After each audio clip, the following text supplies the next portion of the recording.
Welcome and Maloy Day, Talo Falava, everyone, on this Friday for our side of the world, for Thursday for your side of the world. Tua, it's good to have the viewers join us today. We are live on YouTube, Facebook, Patreon, Instagram, and X. How's everything going on your side of the world, Tua? It's been good. The weather is getting warmer. Having to use the AC now in the truck whenever we're in the van, whenever we drive around.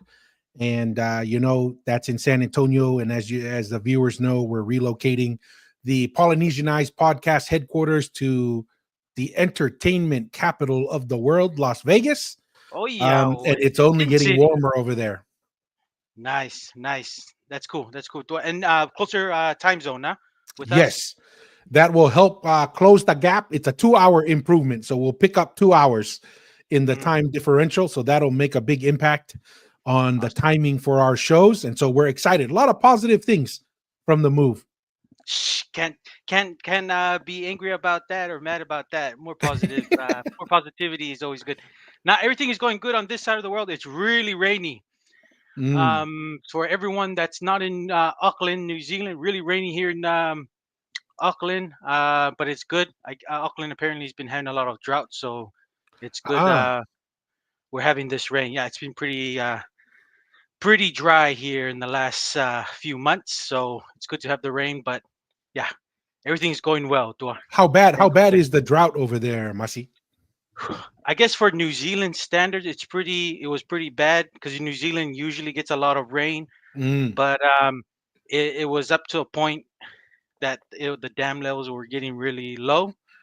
But it's getting to our winter, which a lot of the rain comes, so I'm pretty sure those dams will be filled here in Auckland. So yeah, and also good for the farmers because we know agriculture is the number one industry for New Zealand, how it generates its wealth. So important for the 100%. I farmers. need I need the farmers for that delicious New Zealand fruit, and then for the cows for the ice cream and the cheese, They're so we still can gonna. make the meat pies.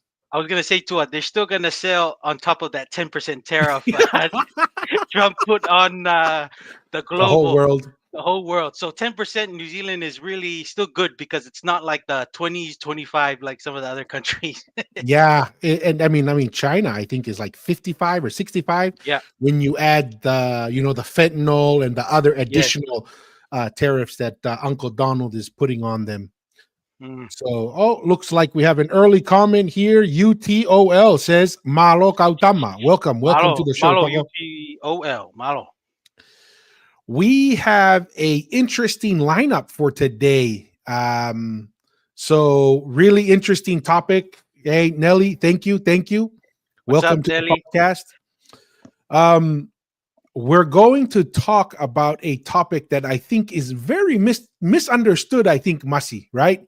With our ancient history, and it's tied to our ancient religion, Mm, colonization, and the new religion that's coming in. mm, And I think that's an important aspect to try and understand. We get the criticism sometimes that, yes, Tonga may have survived colonization, but it was colonized through Christianity, and really correct. it was That's yes, colonized in that yes, mindset. Um, yes. we really want to revisit that. Obviously, the Polynesianized podcast takes a very unique, I don't think anyone else out in social media or historically takes this position, and we adopt it from Tevita Fale's position of Hikuleo is Jehovah, right? From the Old Testament, and that's who brought Tangaloa and Maui Mm, and our who we call on the podcast our founding fathers of the Polynesian Empire. yes, So, yes. anything to add to that, Masi, before we start with a young lady, a young Maori lady who went on social media to kind of express her position on this, but any kind of context you want to give, Masi, before we jump on this video, first of three videos. No, I like where we're going to. I like to. I don't think there's many people that can draw on the similarities between the ancient and the new religion. So, looking forward to discussing that more as we touch on it in many of our previous episodes. So, Yep. Yes.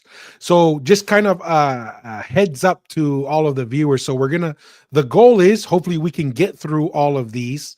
But we're gonna watch this video first from TikTok, from this young Maori girl who felt like she had to come online to defend her position of being a Christian believing Maori, and then we'll dive into another video that discusses how much atheism is growing in New Zealand. We already knew, right, Masi? You had already shared New Zealand, very, very material. And when I say that, I Yes. mean atheist, right? That's Yes. kind of like the overall trend, but it's now growing into the Polynesian community. And then the last video, hopefully, we'll get on to is the Offside podcast. What's the name of the individual? We're a big fan of their podcast. Yes. Eliota Sapolu is kind of like the main. I don't know the other guys that assist him, but Eliota Sapolu is like the main kind of guy that gives his feedback and his perspectives. But yeah, former Manu Okay. Samoa player. Yeah. Yes. And we're big fans, and we want to make this clear because we kind of get some people upset when we give, like, for example, I don't know if you've seen on our social media, Masi, but apparently some people drew conclusions that we were like putting down Kava University and his podcast and his content. We love Kava University. We've had him on the show, More but than just once. because, Correct. yes, just because we disagree with one or two little things doesn't mean we have to hate each other. It's just the ideas. Like we said on the podcast, Mm, we like the ideas to do the combating, not the yes. not the individual persons. But I wanted to bring that up a little, Masi. Any thoughts on that? On how much you hate um Hmm. you About hate our them? friend Lolo. No, he's a good he's a good person to collaborate. We've done a lot of collaboration work with him and going back and forth and reaction, and it's all part of the dialogue. I think people, that's the issue we have with our origin, right? Tua, people are not willing to put their true ideas out there because they're worried about you're going to be perceived as putting somebody down or Mhm. taking their idea out. That's not the case. We're just sharing our talanoa and let the talanoa just speak for itself. It's not like we're trying to pull somebody down or whatever. We're just sharing our idea and even just sharing our perspective and let the viewers decide and get all angles because it's gonna be I don't know. You won't be able to seek the truth if everyone's speaking the same kind of language.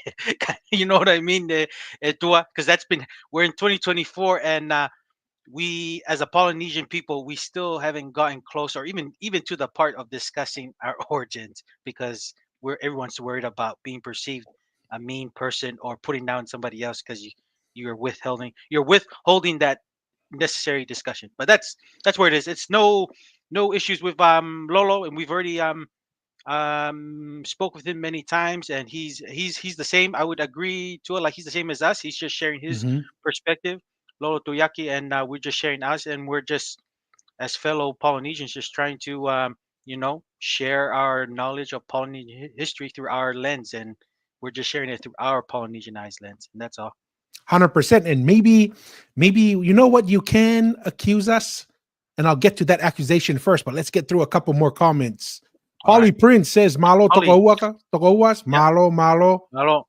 And our official PR rep, Wada Bear, says malo tokowas. And What then, like a bears. true Viney dove, nah to a I want that smoke.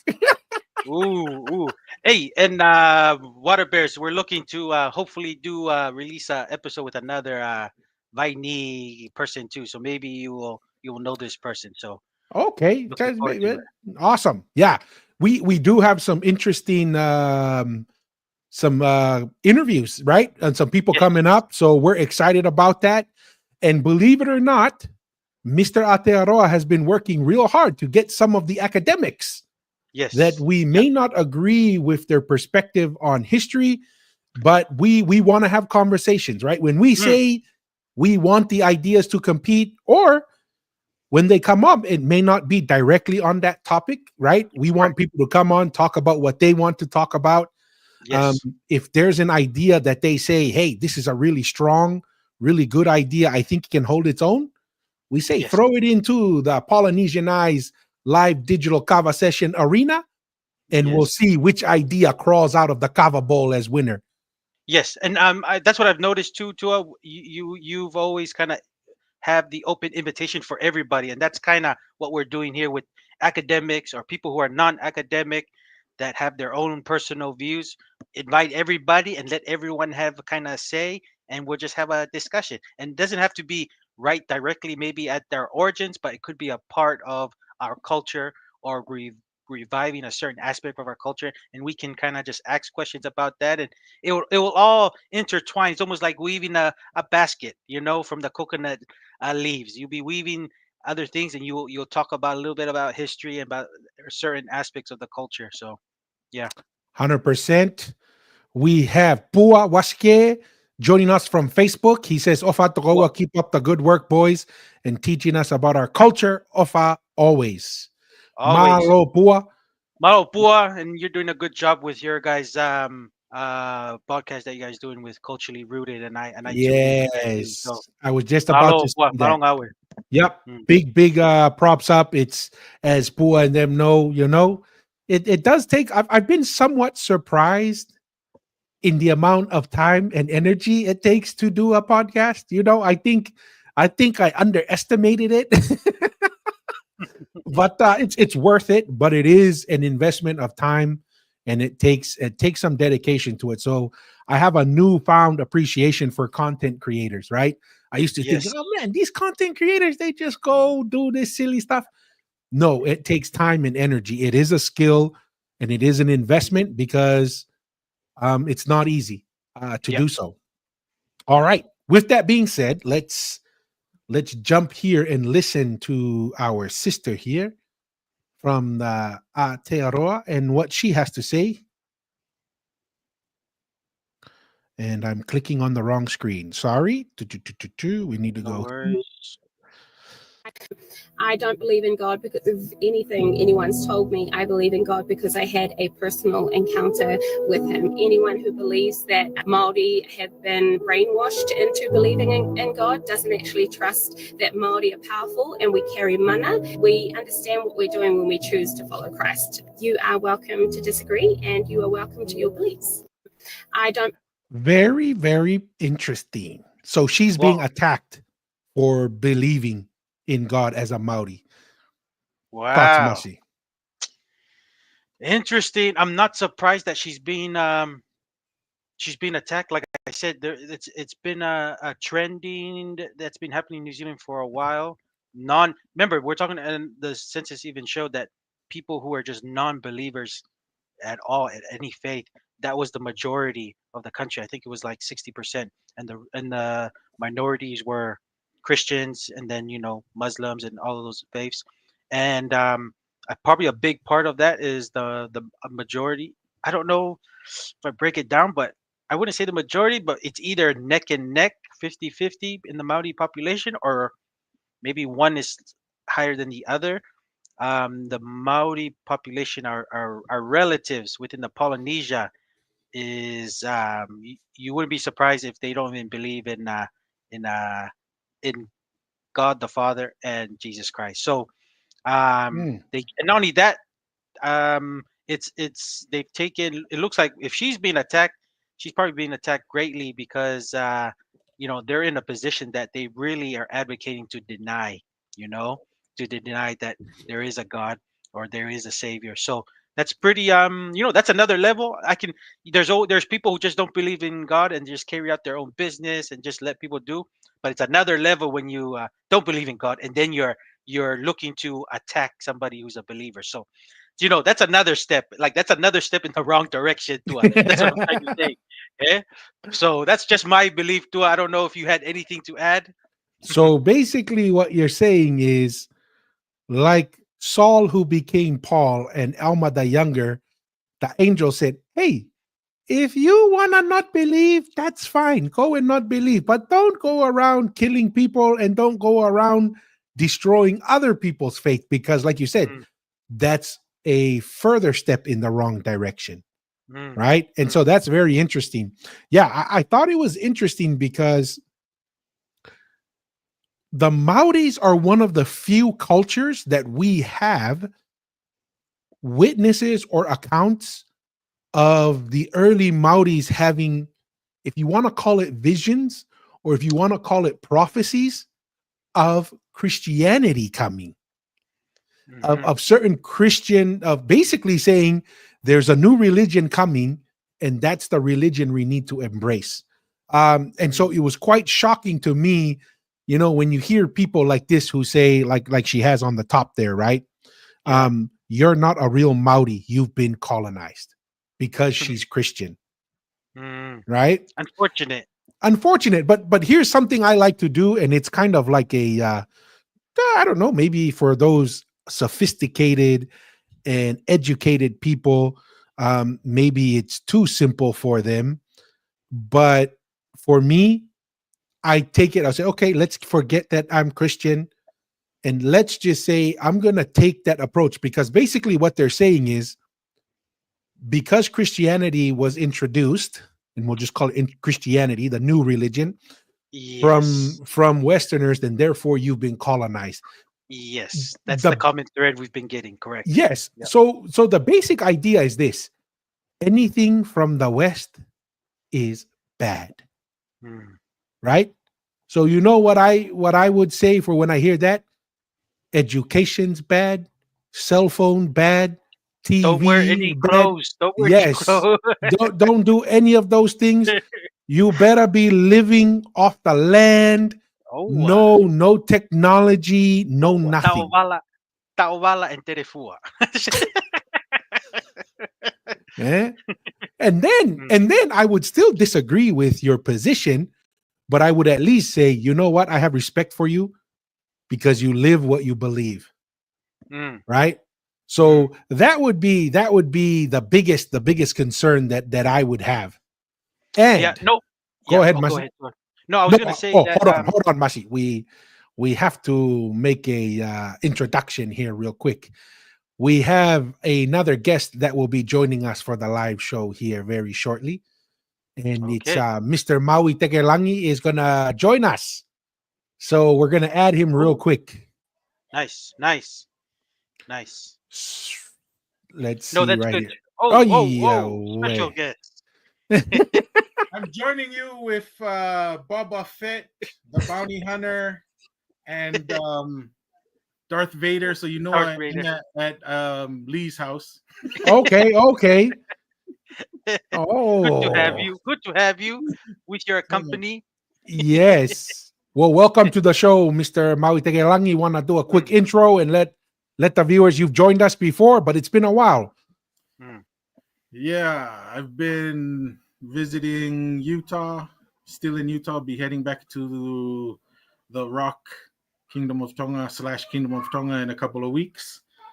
Joining you from the Fale residence in Provo, Utah. Oh, And Oh, so, Io. And birthday shout out to Reagan Tongavua Fale. oh, is that We her just birthday this oh, week? we oh. just had cake and ice cream with the two aunties, Nina and Nelly, and Tongavua, and everybody at home. So Nice. Happy birthday, Ray Ray. Happy birthday, Tongavua, Reagan. Awesome. Well, we were just commenting on a video here, Maui, on the Maori woman who felt she had to defend her belief in Christianity, and how, because she's Christian, she wasn't a real Maori. that's an So interesting topic. And so yeah, let's get into it. Let's have a look. Let's see what the Fa now have to say. yes. So yeah, let's replay it so that Maui can hear. And Mm. quick shout out here. Ro Niwa says, throw us. Hey, Welcome, Ro. welcome, Ro. Malo. Let's bring back that video here real quick, and we'll replay it here for Maui. believe in God because of anything anyone's told me. I believe in God because I had a personal encounter with him. Anyone who believes that Māori have been brainwashed into believing in God doesn't actually trust that Māori are powerful and we carry mana. We understand what we're doing when we choose to follow Christ. You are welcome to disagree and you are welcome to your beliefs. I don't. There we go. Hmm. Hmm. Masi, you were going to make a comment and then we'll go Maui. Yeah. No. I was gonna say, Tua, it's interesting. I don't know why people would make comments like that. Just because you're not a just because you're not a follower of Christ, that somebody will add that you're not Maori. Like, it's totally separate. It's like apples and orange, you know. But it's no, but that's what I'm saying, Tua. Right? It looks like our Maori brothers and sisters, they've gone to a point now. They've gone the step further that now they're like, they're gonna attack you if you have a certain belief. So they're gonna attack you to your cultural identity and your spiritual identity. When and you can, and right, this is just me and how I perceive things, right? A lot of people have prioritized their cultural identity as the most important thing, and the spiritual identity, especially if you align it with Christian, they put it against Western, like Europe colonization. It's like it comes with all of that, right? So they Mm. don't.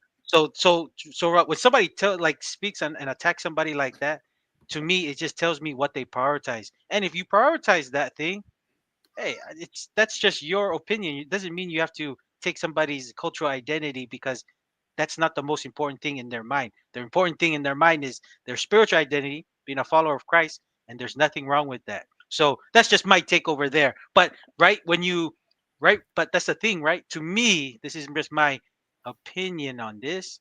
When you have your cultural identity to be the most important thing for you, I don't know you're going to be well equipped to deal with a lot of the challenges that you're going to go with through life in any aspects. When you're young, get older, or when you face some difficult times with your relationships with others, it's going to be very, very difficult, in my opinion. And I think you're better suited to deal with the challenges if you know your spiritual identity, and your cultural identity is important for your own unique self. It's like your own expression of your unique self as a certain group or a cultural expression that you do. But everyone is different. You can prioritize what you think is important, but that's just me. But I don't know if you guys have anything different from that. Real quick, we have a couple comments. Ro Niwa says, I agree with Mr. Atearoa. The problem is there aren't any more real Maoris. And if there is, they ain't part of the discussion. Oh, Maria, Ro. I don't And know, then another comment, real quick. T says, when you speak the English language, you're already colonized. right Where do you draw the line, right? Like, Where- that's the there's problem with no the that's, thinking. yes, yeah. No, that's the funny thing. And you know those people, this is just me, I'm just observing. The ones who really speak like that are the ones who go and still go eat the McDonald's. They still buy the canoe boats made out of the oil, and like, they're buying all these things that are invented by the West. They drive their Mm, nice cars. You know what? They even drive fully electric cars that was created by the West. by But Elon and his by guys. Elon, see, but Elon, now Elon apparently is a bad guy because just of one So, year so let, election. let me get this straight. Let me get this straight. The comments to the video were saying that she was not truly Maori because she was Christian. Yes, Yes, she was yes, getting attacked. attacked, and She she had she to put looks up like she video. shares content on TikTok. She talks Mm. about her Christianity and her spiritual experiences, and then see, like it says here. It's like those kind of comments. If they're saying that she's not Maori because she's Christian, there's, I mean, all respect to the Maori brothers and sisters, because I actually have genealogies that connect the Maoris by blood to Tonga. So like Mm. but what I'm trying to say is, what's funny about that is they're really speaking, and I agree with what Rose said. It's like they're speaking from a, a brainwashed, colonized Mm. point of view, because they don't understand where they come from. And that's why, and all respect to the Maoris, when Maoris get offended and say that they're not Pacific Islanders, I was like, last time I checked, Aotearoa is an island in the Pacific, my friends. And if you look where your ancestry came from, you came from the other Polynesian islands, my friends. And everybody knows, and it's proven scientifically, archaeology, Aotearoa was the last Polynesian island settled. So, I mean, the fact that you're offended when you say you're a Pacific Islander and you don't understand where you come from, you know, that in itself is telling you something about that point of view. This point of view that says that if you're Christian, then you're not Maori. If you're Christian and you're not Maori, that's like, these are people who don't understand where they come from. Like they're really colonized in the mind. And still colonized in the mind. Because, you know, if you understand where you came from, because like, look, there's a reason why Polynesians were circumcised before Europeans and Christianity came to the island. What is circumcision a symbol of? It's a symbol of being a descendant of Abraham and the house of Israel. So if circumcision came before Christianity came, there's already hints, and maybe we'll get into more of the ancient religion and what a lot of Polynesians today don't really know, and I don't expect them to know, because we got to speak the truth on the Polynesian Eyes podcast. All the islands in Polynesia were colonized except, sing it to me, Fale and Tua. Which Kingdom island? of Tonga. The Kingdom of Tonga. That's why we're the last remaining kingdom in Tonga, because we were never colonized. And so I expect more of the truth of the yesteryears of Polynesia to still exist in the Kingdom of Tonga than any other colonized island. And so, just like what everybody's been saying, that if you're Christian, then you're not Polynesian, that's very funny, because it's like, it's coming from a place of people that clearly do not have an understanding of where they come from themselves. Yeah, I mean, when you hear someone who says something so blatantly obvious like that, that's incorrect, like, oh, we're not Pacifica, we're not, you know, from Polynesians or Islanders, Pacific Islanders, then when you say God is not real, those are the kind of people that you like, if they say go right, you always go left, even if you don't even know anything about that decision, because certain people say go right, you just say, when those people say go right, I will just go left for the sake of it, because they never get it right. Let me see here. A couple comments from Water Bears. When Māori speak with their colonized British accent. I mean, that's the thing, right? Like, where do you draw the line? Hey, Water Bears, I wouldn't be surprised, because, you know, where do we draw the line? I'm expecting that these people who reject Christianity because, quote unquote, they're Polynesians, when they blow out their knee in a rugby game, they don't go to the doctor to get surgery. They just go get some nonu leaves and massage. Yeah. Right. And then, hey, but where do you draw the line, right? Like, sometimes the nonu leaves are the right option. Sometimes having the surgery is important. Well, I'm just thinking, while you're looking for some questions too, from our viewers, I was just thinking, what's caused the shift? Because now it's pretty drastic, right? That some of our Polynesian relatives, that's up to like I said, they've taken the next step on now attacking somebody, just sharing that they're Christian beliefs. But I'm just saying, man, what's caused this shift? And it's drastic shift that it's actually, this person felt really attacked overwhelmingly by her own people, and then now she has to come up and defend herself. What's the shift? What happened? I think a big part is what Maui was talking about. I think what's happening is what Brown Monk just said. The Maori need to repent. Brown Monk, Malo Brown Monk. We had Yes, Brown Monk on the show a few days ago. Yeah. And for those who are listening, when we put this on our voice only podcast options, he says, Maori, foki kia sisu. Go back to Jesus. Go back to Jesus. So I think that's an interesting point. And I want to hear this from Maui real quick. We're gonna skip the video of the Maori, or maybe we'll watch it. We'll watch a little bit, but since we have Maui Tegelangi, I really want to get to the third video. Oh, Because it would be, I think it would be yes, a misuse of the Maui Tegelangi resource here if we didn't leverage him on the third video. But we do want to watch a little bit of the next one. But one thing I do want to bring up, and Masi and I have already given our position on this many times, but some people use the exact same thing, Danny, on accusing Tonga of quote unquote being colonized, right? That Tonga was colonized through Christianity, and that the protectorate status actually makes Tonga that lost its independence, and that's why Tonga has an Independence Day. So quick response to that, Maui. No, Tonga's Independence Day is not independence, it's emancipation. Okay. The 4th of June in the Tongan holiday, the emancipation of Tonga is when King Tupou I freed commoners from serfdom. That's what the Emancipation Day is. And some countries misunderstand that it was as Independence Day. Tonga. No, it was an emancipation of edict of the people, huh?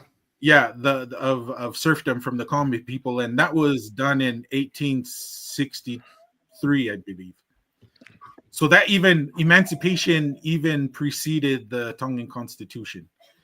And before we get into the videos, will I need Boba Fett or Darth Vader mask before I answer those? Well, let me tell you this, Maui. For certain listeners who come here and troll us, they like to troll us, but we like it because at least they're listening to us. You already have Boba Fett and Darth Vader as you speak right now. Yeah, and it's okay to troll, but they need to watch out for Boba Fett and Darth Vader now from the rest of here on out. Especially the bounty hunter. It was like, guys, look who's behind me. The bounty hunter's behind me. Oh, Yahweh. Okay. Shall we go to that video? Yes, that video. We'll go to the video now. And well, let me go through our different views here. I gotta find the right view. Hold on. Man, where is this thing? How's the weather There over we there? Oh, there we go.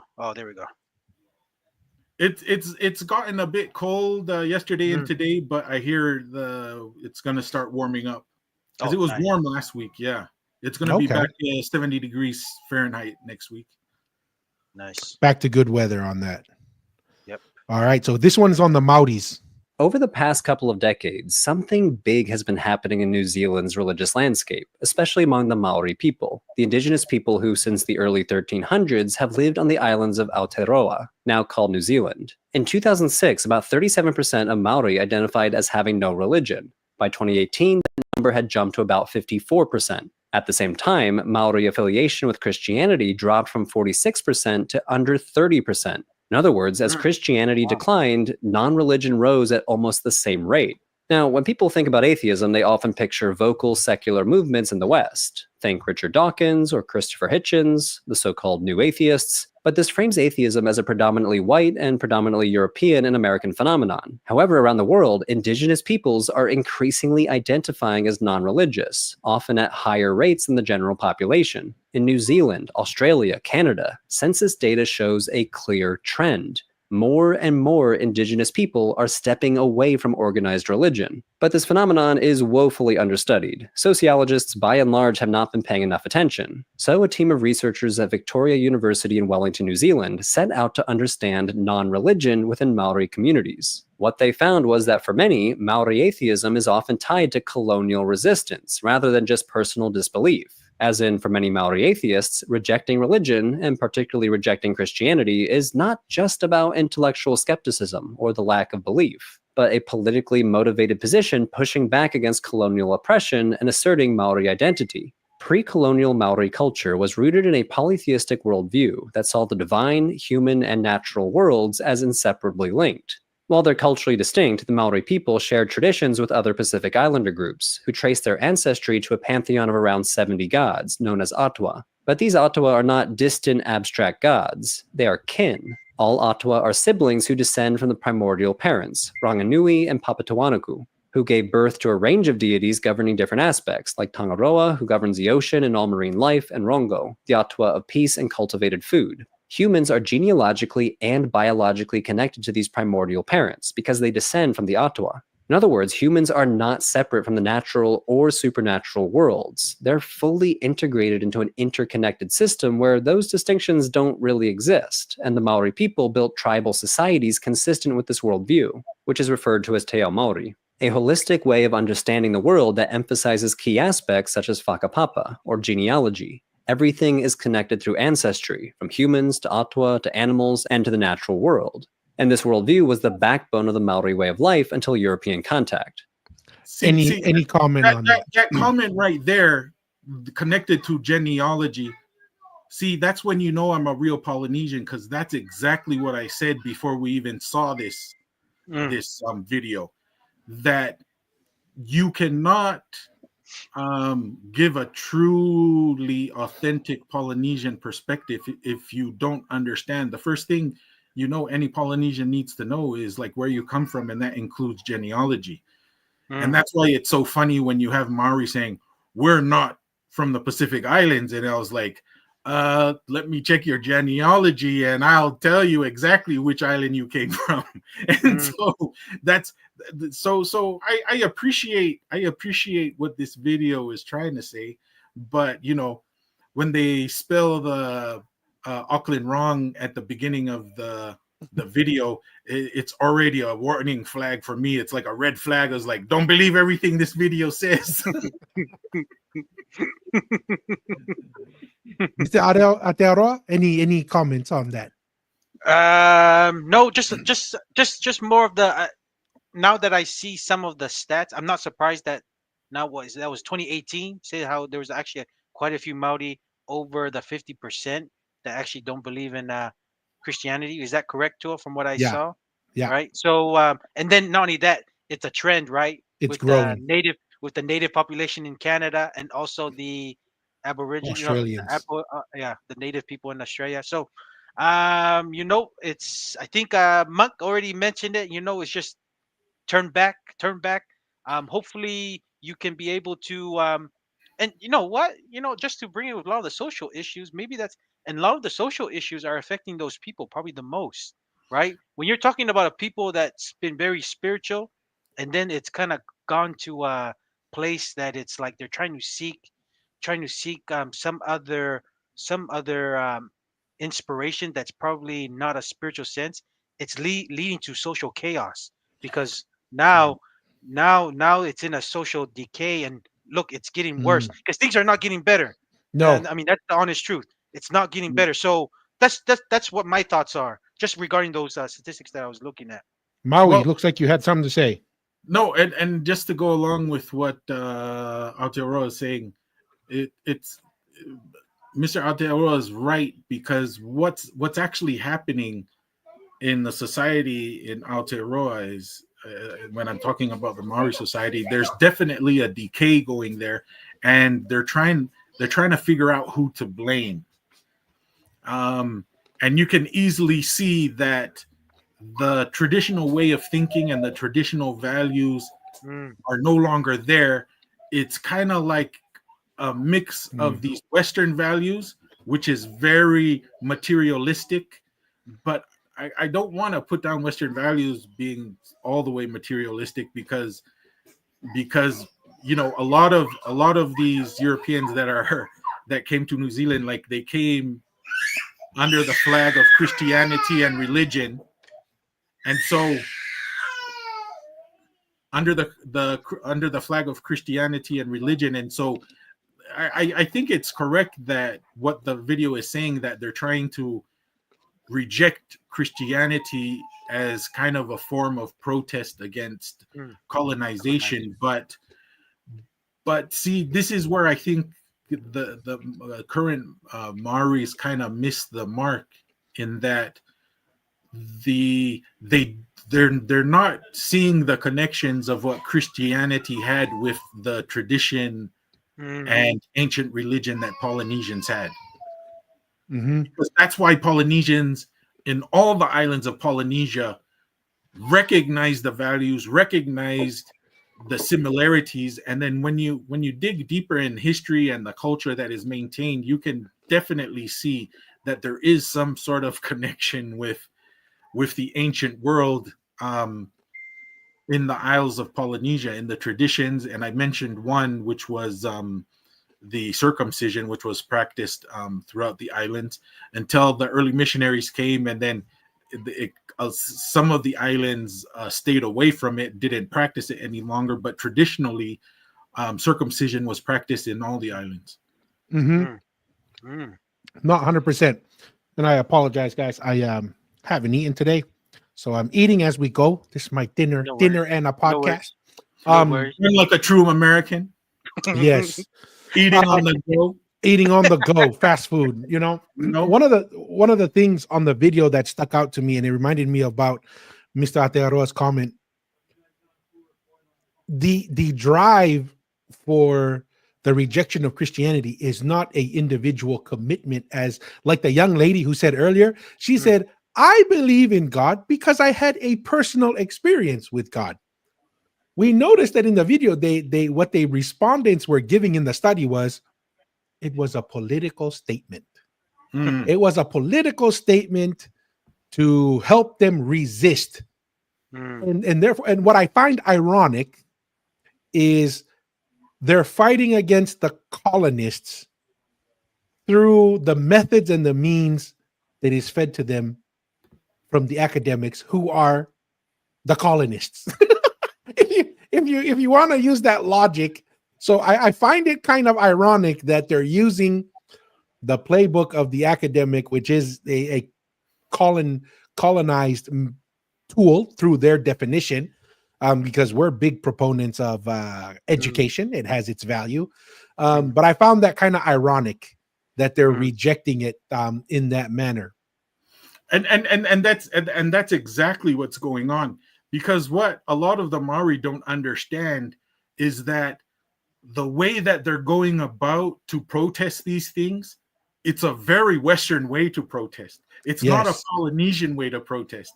If they understood their roots and what their ancestors would have done, it wouldn't have been this way. Because to come out and say, oh, you're not Maori anymore, like, it's because you believe in Christianity, that's very laughable in so many ways. But it just shows how in Maori culture, the post of what the values are has shifted from what it was in yesteryears to what academics and the colonizers think what being Maori should be. If that makes any sense. Yeah. They're not defining it themselves, right? Yes. Where it says this is what's important to the Maori. They're being told what the definitions are and what it should be. Any thoughts to that, Mr. Atearoa, before we go through? We're starting to we kind of get this. Sometimes we appreciate all the questions and the interaction. Sometimes we get away from it. But any comments before we go through some of the questions, Mr. Atearoa? Well, yeah, just a quick comment, right? And then when the shift has been so great, and then I always I always look within. Then when you get people who know what you're supposed to be doing as a Maori, and you've gone straight off, then it's that generation, because like I said, it's been very materialistic, but because they get some materials from it, so they let this narrative keep going, and then you get a whole new generation that it's a lot more difficult to say what you guys been doing is the incorrect way, and it's been very different and very difficult, because now, right, just if those stats are correct, now the majority of them have just kind of gone off the boat pretty much. But hey, I believe in repentance. You can repent from anything, right? And you can always get back on the boat, but it's never too late. Never too late. Yeah. Just one more quick thing before we move on. From a Polynesian point of view, I would put those Maori religions together with the Christian religion, because I kind of view them as one and the same. Mm. because the nuances in the differences in translation of what the early missionaries thought they represented and what they actually represent is lost in translation. And so I don't view some of these Maori religions as separate from Separate. Christianity, from the Judeo-Christian tradition. 100%. We do take that position quite a bit. Here's a question. Hey, Oh, go ahead, Tua, Masi. just one more thing. I'm gonna have to go. I got some things. My in-laws are here to move some of their stuff, so I'm gonna head out. Ofat Okay, Tua and the viewers in peace. Maui Tagilangi. I'm pretty sure you're gonna come through here, Maui Tagilangi, on your way to Tonga. Yeah, so Oh I'll catch yeah, you guys. yeah, Catch you definitely. later. Ofat, take care, everyone. Okay, malo. So here's another interesting comment here that kind of goes along with what you said. Maui says, would you say our mythology is straight linked to the Nephilims? Spell check. Oh yeah, well, see, now that you said that spell check, now people are getting uncomfortable. They have to put spell check in here. And those ones, fallen ones who taught humanity the secrets of the gods. I mean, the Nephilim are definitely in the Old Testament. What exactly they're trying to describe, no one quite fully understands. Yeah. But the fact that we believe we have some kind of connection to the gods seems to have some parallels through the ancient Polynesian religious positions. What are your thoughts, Maui? No, this is before the Polynesians ever. This question of the Nephilim is even before the Polynesians even came to the Pacific Islands. So that's going way back, even before Abraham. So I mean, I believe that Polynesians are the descendants of Abraham. So that's this question of Nephilims and what happened with Nephilims and fallen ones is like even way before Noah. So you have Noah, then you come down to Abraham, and then further down. So like this is even to me, it's kind of beyond the scope of what we're discussing about Polynesian and Maori religion and Christianity and colonization, which is way later. Mm-hmm. Well, I guess you could, in theory, say if there is a Christian connection, i.e., Old Testament, maybe. Yeah. Here's another interesting one. We accept the challenges from the Egyptians were practicing circumcision years before any Israelite came about. Any comments on that? Well, they're definitely they do come from the same house, but it's definitely known that the practice of circumcision was more carried out by the descendants of Abraham more than any other culture, and that's why the descendants of Abraham and the house of Israel are especially known to have maintained those traditions, because once upon a time, all the descendants of Noah believed in God, but then as time went by, only the descendants of Abraham, and that's why he's known as the father of the faithful, is because they maintained the traditions and faith. Yeah, that was what I was going to say. Just because Abraham and the house of Israel solidified that practice doesn't mean that God didn't have that same practice with other believers, but like you said, could have lost it over time. And just like the Egyptians, and let's say our Polynesian ancestors, they held on to certain parts of the religion that survived over time, but the meaning could have been lost or misinterpreted over time. So see that in there. Let me go back to another question here from Sarah Laban. She says, quick question. What helped Tongans to accept Jesus? How is that different from the other islands? Want to take a swing at that, Mr. Atearo? I mean, Maui, sorry. Yeah. Well, everyone knows the story about Taufa'ahau, Tubo the First, who actually tested early Christianity, and there were actually a number of miracles that happened. I'll share a couple real quick. When they were out fishing for sharks, when Taufa'ahau hadn't converted to Christianity yet, but one of the first Tongan Christian missionaries, Pitavi, was sent to help teach Taufa Ahau, and he always took Pitavi, this early Tongan missionary, with him everywhere, and they were fishing for sharks in Hawaii. And then the king's spear was speared a shark, and then the shark didn't die, and the shark went off with his spear. And so Taufa Ahau said, Pitavi, is your God the true and one living God? And then Pitavi definitely. And so he said, if your God is the true and living God, you'll jump and get the spear from Taufa Tahi, because Taufa Tahi was a personal name of the ancient priestly line in Tonga of the House of Kautai. And so, and the shark was a representation of the ancient priestly line. And so Pitavi, on his own accord, jumped in, went after the spear, and Taufa Ahau said, you better not come back without the spear. And so they finished their fishing trip, and they go back, and they're having a kava ceremony with the king at the head. And Pitavi comes back with the king's spear in his hand, and then he lays it outside the kava circle. And when he was about to approach the kava circle, the king cleared out the third position on his right.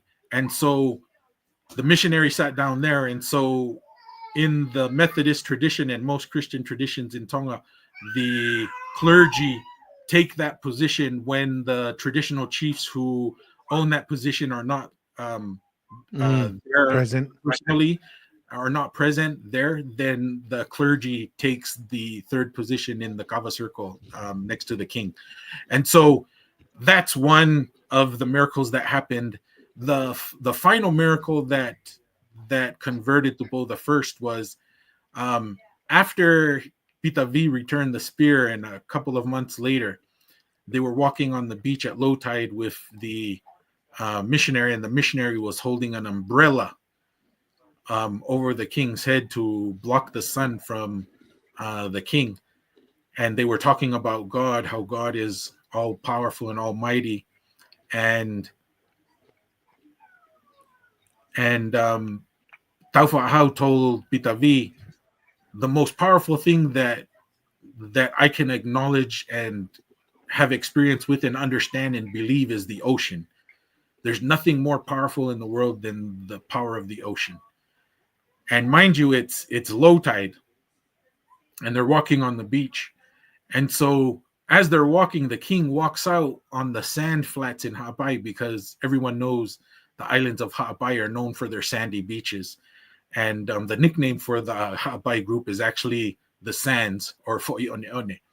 And so they walk out on the sand out to close to the reef around the island. And on a sandy patch, the king tells the missionary to close the umbrella and hand it to him. And the missionary hands it to Tupo the First, and then he takes the umbrella and he sticks it in a piece of sand that's sticking out of the ocean because it's low tide. And he goes, if your God is almighty and all powerful like you say, he'll be more powerful than the ocean, and we'll come back after high tide and the umbrella will still be here. So they go out to the beach, and they stay there the whole day, because, you know, in a 24-hour period, there's 2 high tides and there's 2 low tides. They're waiting there for the high tide to come in, and for the whole day and whole night, the tide didn't come in. It didn't come in twice. They missed 2 high tides that day. And so the umbrella stood for 24 hours on that little pile of sand out by the reef. And they went there the day after and picked up the umbrella out of the sand, and that's what convinced Tupo the First and why he decided to be baptized and take on Christianity. And mind you, that's besides all the similarities of some of the ancient traditions that Taufa Ahau, mind you, was the new name given to Taufa Ahau that he took upon himself when he left the sacred compound that he was dedicated to at 2 years old, because he was very sick when he was 2 years old. Mhm. And his parents took him. They tried all different kinds of medicines and all the medicine men, and he didn't get healed. And they finally took him to Kautai at his home in Ahau, and he was able to cure him over the first night. And the parents dedicated him to the ancient religion and to stay and serve Kautai. And then when Taufa'ahau grew up, well, his name was Nginingini Ofolanga, and he wanted to leave and go back, return to his parents. He found out when he got older who his real parents were, and he wanted to go to his father, who was the Tu'iha'apai at the time. And to make that happen, Kautai had to do a personal sacrifice, and he did the personal sacrifice, and then he also changed Nginingini Ofolanga to Taufa of Ahau, or the little storm, from, because a Taufa is a short little storm, from Ahau, which is the ancient religious compound. So they changed his name to Taufa Ahau, or the small little storm from Ahau. The idea being that even though he leaves Ahau, but he takes Ahau with him, inside of him. And so that little storm will be carried about. And actually, it's interesting because he started destroying some of the false priest houses that some of the local chiefs in Ha'apai had set up that were not officially from the house of Kautai, which was considered the true religion, and did not have proper authority because they were not from the correct lineage. So he actually starts destroying some of these priest houses in Ha'apai even before he becomes Christian. And then when he became Christian, all houses that were not of the old religion were destroyed, including all related titles throughout the Kingdom of Tonga. And so only titles that derive from the House of Kautai, which was considered the true ancient religion, have been maintained up to this day. As a matter of fact, the last holder of the title of Kautai just passed away last year. So there's the new Kautai has not been installed yet. Okay. And I think that's really important because we talked about that a little bit. And I think that story is the perfect segue to get into this next portion of the videos. But some of the things that kind of stick out to me that are interesting is the scriptures are relatively clear. You do not tempt God, right? Like when how many times have we seen examples of someone says, I will believe in God if God will do X or Y? The rare instances is when their people seem to be sincere and there is a unique or rare calling to that group or to that person that God says, he doesn't see that as tempting him.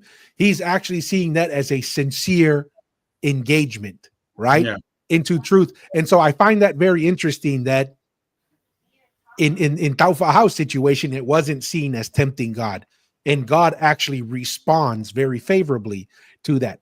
And this challenges that notion that Taufa'ahau was only seeking this, because that's the other thing is people always say that the Taufa'ahau was a sellout, right? He just saw the rifles and the guns and the Christians.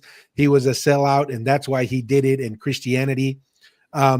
And then this further shows that this lesson that he learned, personal, like the young lady that we showed in the beginning, Taufa'ahau had the same experience like her. Yeah. Taufa'ahau says, I'm not just going to believe it. Yes. Taufa'ahau, like the young Māori lady, says, I don't believe it because other people told me about God.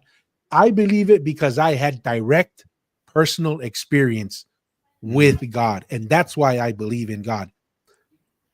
Hence, we can only say that had a huge influence just by observation when there's that huge discussion on how we're going to protect Tonga, right?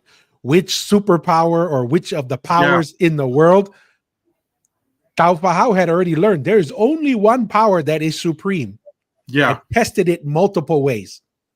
And he did test it like you said. And when the chiefs got together on which major European power that Tonga would first make their first formal treaty with, and then some said America, some said Germany, some said England, some said France. And then after a long discussion, Taufa'ahau said he believes that Tonga's first treaty should be with God. And then that's when he had the famous ceremony in which he dedicated all of Tonga to God. And so even after he became Christian, you could see the sincerity of what he believed because of what he first did. If he was a sellout and he just did it for the guns, go to the country that gave him the most guns. Exactly. Go to, you know what I mean? Go to who they perceived was the strongest country.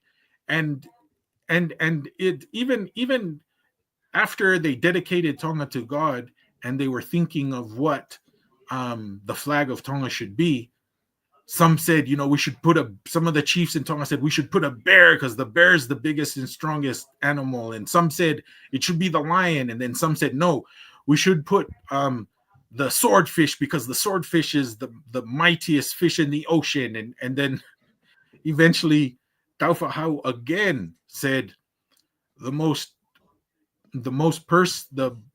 perfect symbolism of who Tonga should represent them is God. And that's why we have the cross with the blood of Jesus Christ, and then the white field representing that though your sins may be as crimson, they can be as white as snow From Isaiah. from the blood of Christ. And so that's why Tonga's flag is a field of red with a red cross that has a field of white. And so again, we see that Taufa'ahau was not selling out to a country, or we might have had a flag that was similar to Hawaii's flag that had the Union Jack of England on it. And then they tried to marry it with the American flag with the stripes. And so the Hawaiian flag was a mixture of the Union Jack of Britain and the American flag. Tonga's flag would have been something like that, but it was something totally different because of the personal experiences that Taufa'ahau had with God and his understanding of what the traditional religion was, that it was one and the same. And so it was easy for a lot of Tongans to follow. Yeah, 100%. And a couple of things, and we'll jump into this video next from the Offside Show or podcast here. There's a couple observations I want to add here. And the first one is, like you were mentioning, if Taufa'ahau was a political animal, purely political, because he had some political acumen, but if he was purely political in his mindset, he would have done exactly what you said, right? I'm going to make a political calculation, but against all what you would call intuition, he goes, no, we're going to go with the thing we cannot see, but we know exists and can stop oceans and can influence nature and all of that upon it. And so, and the other thing I want to mention, and I don't want to come across the wrong way, because sometimes we do get accused of, oh, you guys only talk about Tonga and you guys are only lifting up Tonga.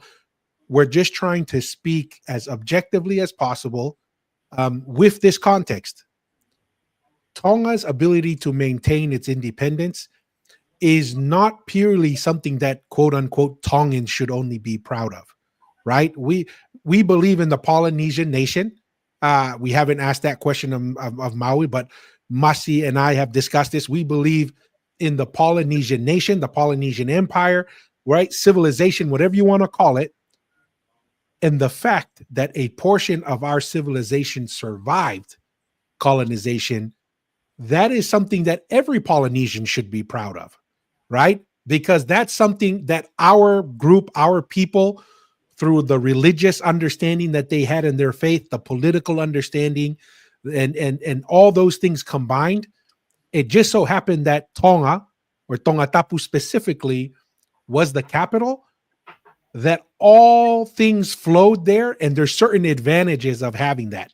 And I want to say the last part to this, and then we'll move to the video, is many are called, but few are chosen, right? And I think that explains a big reason why Tonga was able to survive. For whatever reason, the guy upstairs said, we need this little portion to survive, right? We need that. And, you know, I read certain things about the Hawaiian, the kings and the queens of Hawaii. They tried to include Christianity in their constitution and how they did their laws and so forth. But for one reason or another, where the Lord seemed to directly intervene, was Tonga's situation. Any closing thoughts on that, Danny, and then we'll get into the video. Yeah, there's a very important ceremony during the kava ceremony that that was unique to Tonga that the other Polynesian island chiefs and kings of the various islands didn't practice because they were not the root of the Polynesian extended family or empire. I like to think of it as the Polynesian extended family because Polynesia was actually arranged in extended families back in the day, from all the outer islands that rooted back to the islands in Tonga. And so if the most of the time when the kava is being prepared in the king's kava ceremony or a high chief's ceremony in Tonga, the branches are always broken off of the kava plant before the roots are pounded and served and mixed and served. But the other islands, the kava could be served while the leaves and branches of the plant were still on the plant, and they would take the kava to the ceremonial cutters and pounders while the leaves were still on, and then those preparing it would take the branches and leaves off, with the idea being, and what Tonga was meant to preserve was, even if the branches get broken off, it's important that the roots be maintained, because if the kava plant, after a storm happens, and if you're a kava plant grower, you need to go out and break the branches that haven't been broken off just above the root for the kava plant to survive.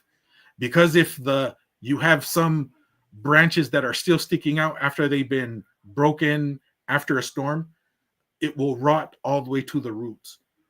But if you go trim it after, and all kava farmers know this, if you go trim it close to the roots and you sacrifice the branches so that the roots can survive, the plant will regrow.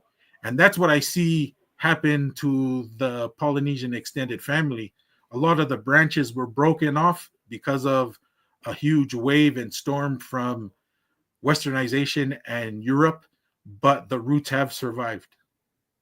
Yeah, 100%. And last interesting comment that I forgot to bring up, I find it ironic, Taufa'ahau's name, the little storm. I also find it ironic from Ahau.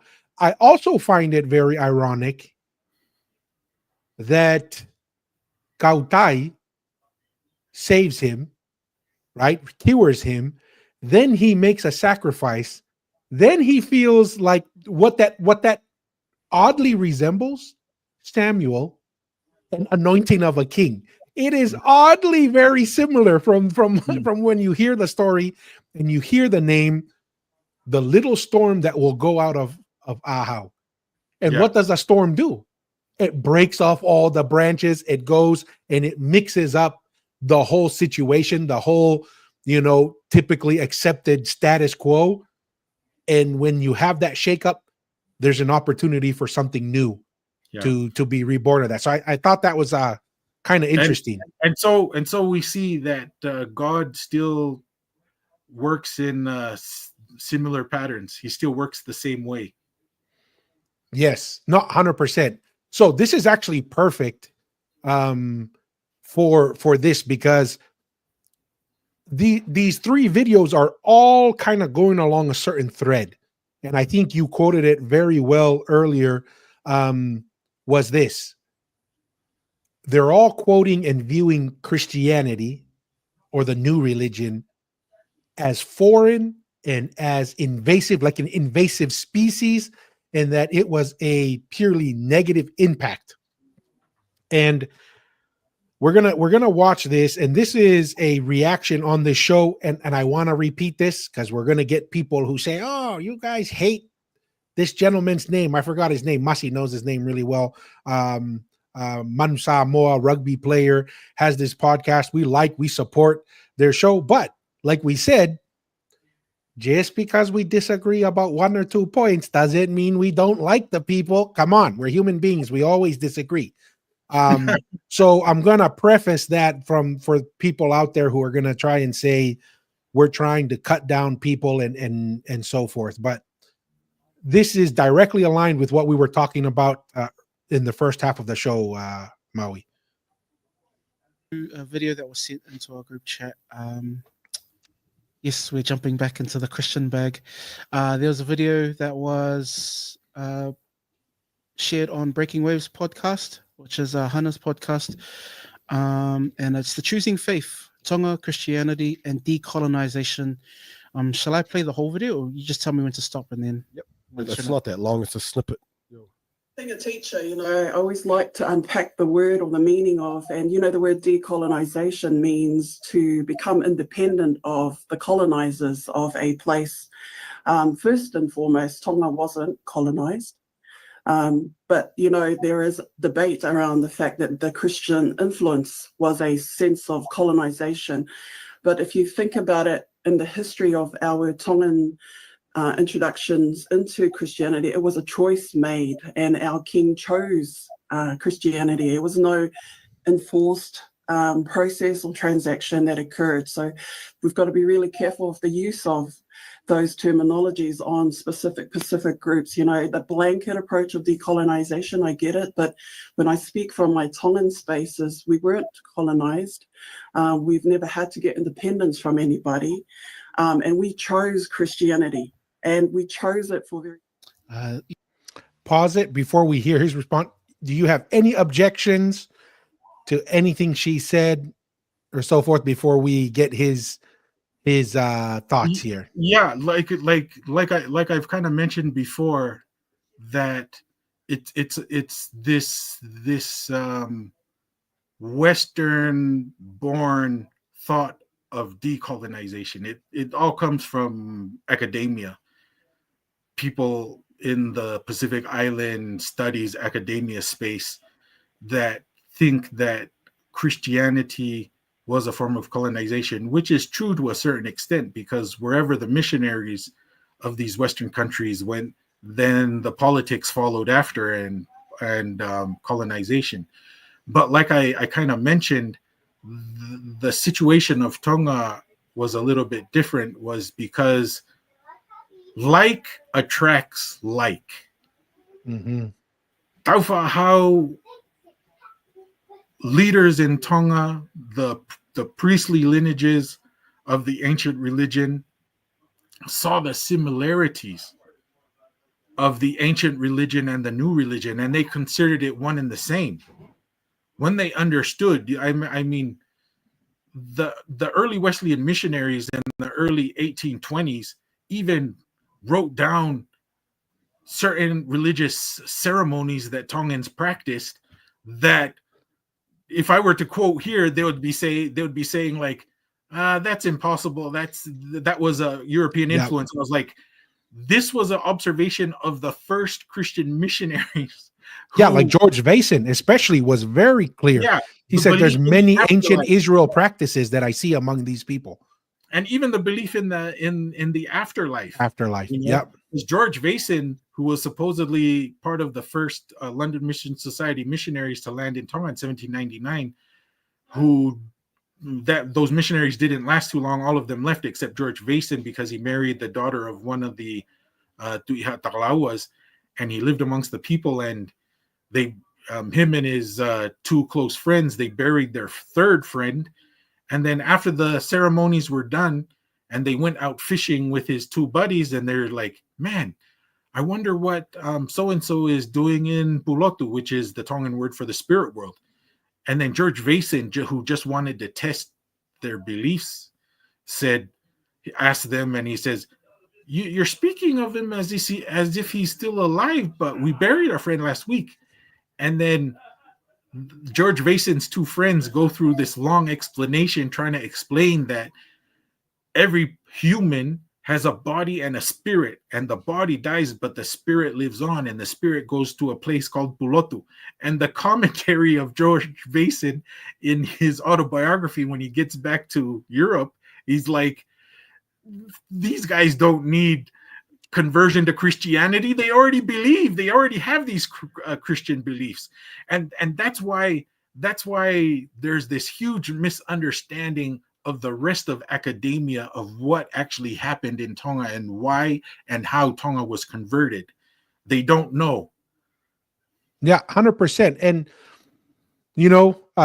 T style Malo, he says Christianity was a tool of conquest, Toko Maui. And I already said that. I already accepted that. That's exactly what happened all across the world, but it's not what happened in Tonga. Yeah, and I want to use that is Christianity, like you said, Maui, Christianity came first, and because Christianity was tied to Western nations, it was inevitable that the politics would come at some point, right? Yeah. But there are key unique things, and this is kind of goes along with what you were mentioning earlier about, a long, rich, ancient history of kingly lines and of priestly lines. Our ancestors had an understanding of that. They understood that the religion is not separate from the government and the politics, and these things are intertwined. They are intertwined. And you can't separate it because you couldn't really separate that even within the Tongan system. And what I find interesting is that, like, here's an example. When Taufa'ahau and them and they're putting together the tithing, right, for the Western religions, and they're going to send it overseas back to like Australia or something. Yeah, it was to Australia. Right? And then that the Taufa'ahau and them are like, well, hold on, that doesn't make any sense. Right? It should stay here. And that may seem like a little thing, but it's that sensitivity to understanding how influence and religion and politics are intertwined, that was not seeing as just purely a religious play that has politics playing into it, and it was stopped. Yes. And it's little things like that a lot of outsiders don't understand in the history of Tonga, and why Tonga was able to navigate the subtleties of the colonization period in the South Pacific is why Tonga was able to navigate these issues, because Tonga kind of used the same issues to maintain influence over all the neighboring islands. They kind of understood how religion and politics, because I mean, even what priests are called, priests in the ancient religion are called taula. That's what you call an ancient priest. And the concept of taula, or the role of ancient religion, it's because taula also means an anchor to society. It's something that kind of balances the boat when the seas are rough. It's religion that kind of helps maintain stability in any kind of civilization. If you want that civilization to grow and thrive and to remain stable, it takes religion. And when you break the word anchor or taula in two, it can also mean tau la, or to put up a sail. So this concept of religion and the role of priest is similar to putting up a sail to a boat, or anchoring yourself. Anchor on a boat are both things that you do to navigate rough seas, or to go to a certain destination that you want. The two aspects of religion play those delicate roles, and you need to know when it needs to play an anchoring role, or when it needs to play a wind in the sail role, driving new direction or whatever. Yes. And so it takes a delicate hand and understanding to navigate these situations. And because Tonga was able to maintain its traditional religion is in its purest original sense is one of the reasons why the kings and chiefs of Tonga were able to work together as a crew on a ship to sail Tonga through the rough patches that the rest of the Pacific Islands were not able to navigate. Yes, no, very interesting. So we got to laugh every once in a while, right? And Yeah. at every kava session, there's some serious times. You got to break it up with some laughter. As always, Wada Bears never fails, our official PR guy, right? So he says, Wada Bear says the lost 116-page manuscripts are buried somewhere in Vaini. Manye taufua ubito e kava ko e ni masi. And you know, it's right on the next to the hopa tree on Wada Bear's ancestors' plantation. Hi, malo, Wada Bears. I appreciate it. So now that we've kind of looked at it, and I think it's fair to say we don't have any major objections to what the lady expressed, right? Because she was kind of weary of, don't name it, call it decolonization. It has its issues, right? Now we're going to hear our brother here and what his analysis towards that statement. You can follow this on the Breaking Waves podcast. Thoughts, Urs? Yeah, nah, that's not true. That's not true. That's really off. I say that respectfully, but there were massacres in Tonga. Massacres of people who did not accept Christianity. There was a massacre in Hule of over 300 people. Men, women, and children were all slaughtered. And she mentioned King George, right? Yeah, so Taufa Ahau, I think was his Tongan name. So the Wesleyan Church backed a chief like they did in Samoa, right? You know, the three powers all had three factions in Samoa, like they did in Hawaii with King Kamehameha. It's a technique they did everywhere in the Pacific where they worked through a local chief or a powerful chief. Right. And well, you just said this previously. They pick the one person that's got the power, and yes, and then they work through him. And there's a massive book that even academics today talk about. It's by Peter Dillon, and he was there at the time. And they call it the Tongan Civil Wars of 1837.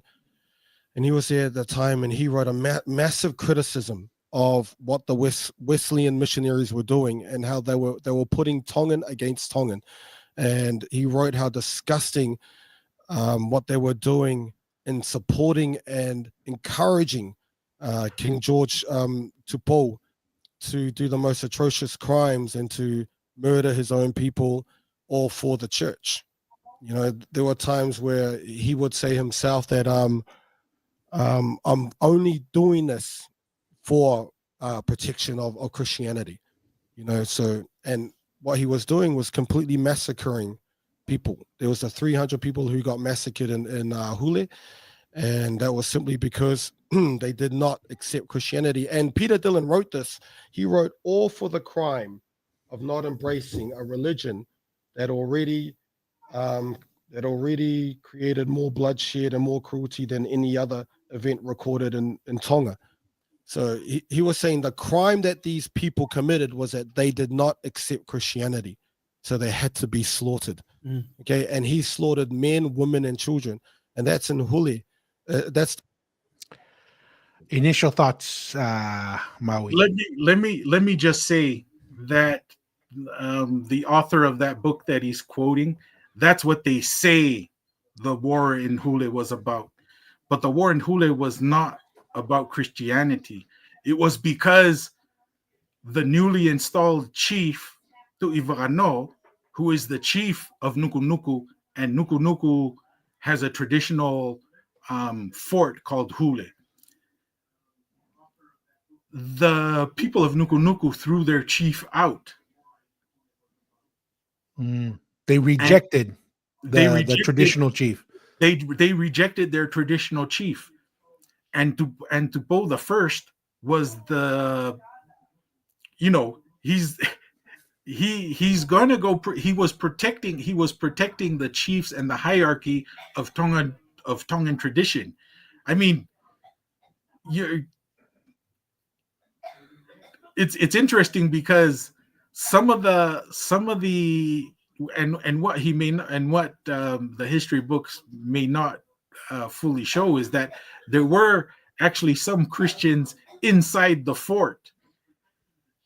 Oh, I didn't know that. There are actually Christians Majority, in the fort. there were some, and Dubois the First said, and this is the only time that Dubois the First used this, because this was the first time, because it's a major no-no in Tongan tradition.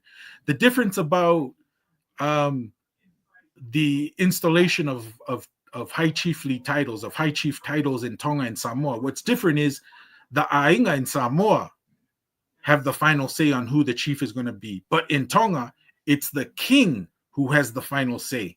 The Ainga or the Kainga don't have the final say on who the chief is. So once the king says that this is the chief, and that's why in Tonga it's a little bit different. The rules of succession are more strict father to son than it is.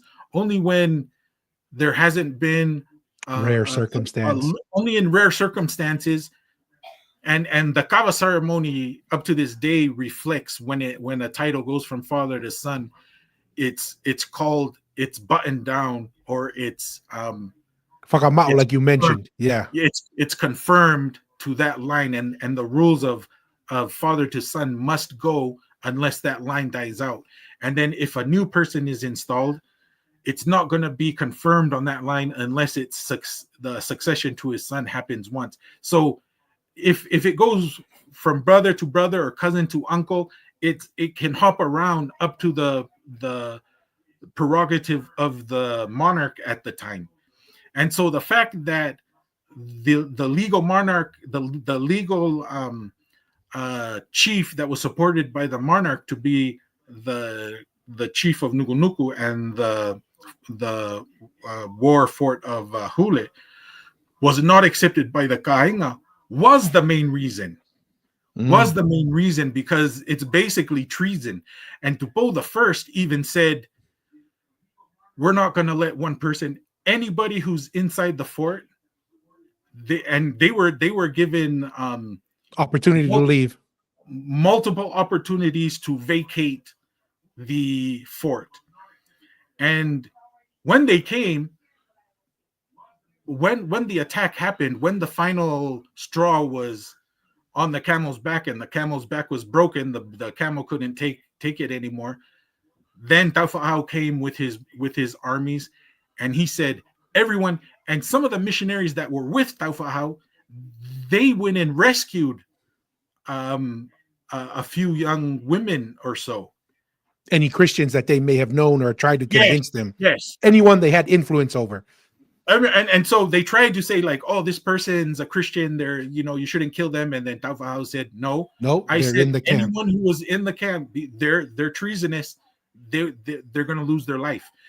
And so even the missionaries tried to save a few people that they knew were Christian inside, but Taufa'au carried out the execution himself and said, my word must mean something. If my word doesn't mean anything, then what is the use of fighting this war? So if he said he gave them multiple opportunities to leave the fort and they didn't, they'll all be executed.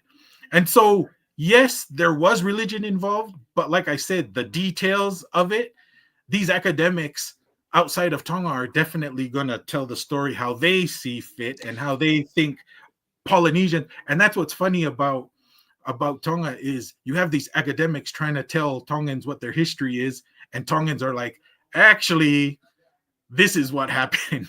And so that's why you get these academics who are in these universities in New Zealand and Australia, and they read all these history books and they draw their own conclusions when they don't know of actual stories. And so it's interesting because it was known that Taufa'au said everyone that was in the fort will be killed. And tradition had maintained only until recently that everyone that was in the fort were killed, but there were actually 2 kids.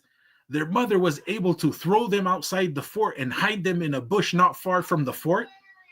There was a little hole and bush, and she buried a daughter and a son there just before the attacks happened, or while the attacks were happening. And those 2 kids went and lived with their relatives in Hihifo, and the families had been silent until recent generations. And this is how quiet histories are maintained in families.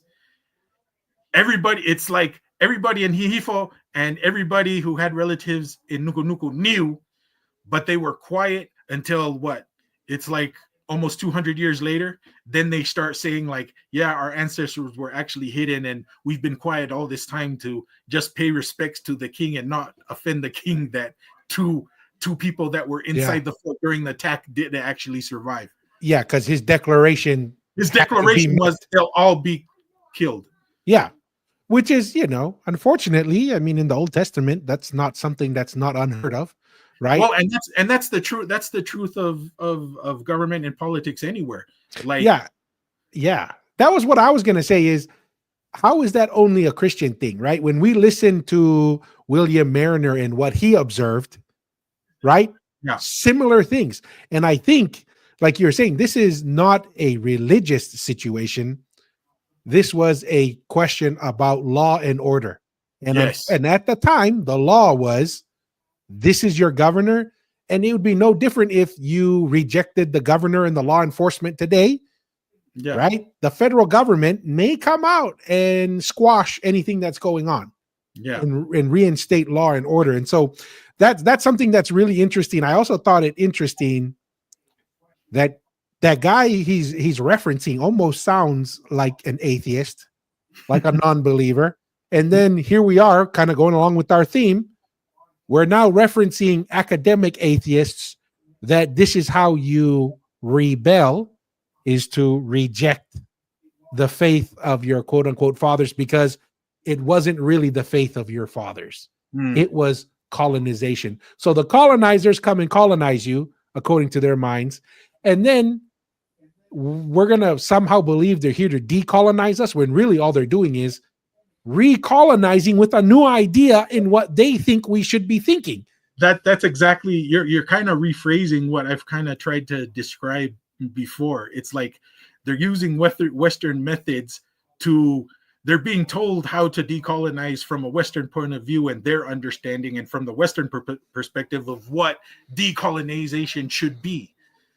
But I believe the true decolonization way of thinking and methods and methodology should come from a place that wasn't colonized. And so in a way, you can kind of almost eliminate everybody who comes from an island or a background that is in the Western frame of mind or framework. Yeah, very interesting. Let's come back and give him some more opportunity to describe his position, and we'll feed back. And like we said, we love their podcast, we love their show. We're just trying to have a conversation here and see what other perspectives are. The Hule massacre. There was another one in Ngeleia. These ones were in Tongatapu. So this is the main island, where he slaughtered, I think it's 40 to 60 people, men, women, and children, cut their heads off and sent it to one of the rebel leaders, as a warning. You have to embrace Christianity or this is going to happen to you. The idea that Tongans chose freely to accept Christianity is a lie. That's a horrendous lie, because many Tongans stood up and fought for their own traditional practices, and they were murdered because of it, because they did not accept Christianity. They chose not to, and they were murdered. All right, so the example that he's bringing up about the heads being, he doesn't. Well, he's mixing up the stories a little bit, because the fort in Ngeleia was overcome without any bloodshed. He's talking about a war that happened at Siako Veyongo in Nuku'alofa. And a chief from the Tautahi had so much respect for the Tu'ikanukupolu because they were on a war campaign together, and there was only one chestnut left, one ifi left of the food, and they had been fighting wars and there wasn't much food. And so the leftover ifi that was left, or chestnut that was left from the umu, the whole army saved it for the king, but one of the captains of the army hadn't received his portion. And when the king was delivered his one chestnut, and then he said, I need to give this to the captain. And then the captain said, I can't eat it without the king not having a piece. So they broke the chestnut in half, and they both had half a chestnut. And so some years later, they happened to be on opposite sides of the war in Kolomotu'a, because the Tu'ikanukupolu is at Kolomotu'a, and he's coming with Ulukalala and the Tautahi. And they were told to go and patrol one flank of the... Who's they? Makau'i To'a and some of the party from the Tautahi that came with Ulukalala. Okay. So the people of Kolomotu'a and Nuku'alofa were inside the fort. Okay. And so when the Tautahi came with Ulukalala from the northern islands, Makau'i and patrol was told to go around the flank and make sure that no one went in or out. And two of the warriors didn't listen to Makau'i in the scout party. And because they didn't listen to what he said, he killed them and cut off their heads and then delivered it to the Tu'ikanukupolu. He personally delivered it. And when he delivered the two heads, and then he told the Tu'ikanukupolu, he said, I'm sorry, I'm happened to be on the wrong side of this this battle, but I cannot forget the half ifi you gave me in from the leftover umu. I didn't deserve any of it, but you gave me half. And so he said, this is my gift to you. Yeah, this is my gift to you for giving the half ifi. He gave a totally wrong description that the two heads were delivered because they didn't accept Christianity. That's not what happened. What's happened was, it was a king and one of his captains in previous war that happened to be on opposite sides of the fence this one time, and he had two warriors that didn't listen to him exactly. So he decided, I'm going to sacrifice them, and that's going to be my assistance to the king that I love. But because of where I live and where I'm from, I have to fight the battle from the islands, because I'm from the outer islands. And you know, it's called Inasi Ulu. And you know, Grand Uncle Ulu Amu to Ifua? Yes, that's where his name comes from. That's where his name comes from. It means the cut off head. And Ulu Amu was actually a twin when he was born, but the younger twin died as a baby. And they were named Ulu Amu and Ulu Ave because of the two cut off heads that were delivered in symbolic and payment for the kind gesture that the king had given one of his previous captains. And so that's what Ulu Amu and Ulu Ave is about. And what the story of Inasi Ulu, the delivering and gift of the two heads, was about. It had nothing to do about Christianity. See, and this is, I think that's a very important thread to pull on, Maui, because this is not only seen to be true about this discussion, but of oral history. And when Westerners, we appreciate that they tried to document whatever they could or whatever, but we have to take it with a grain of salt, right?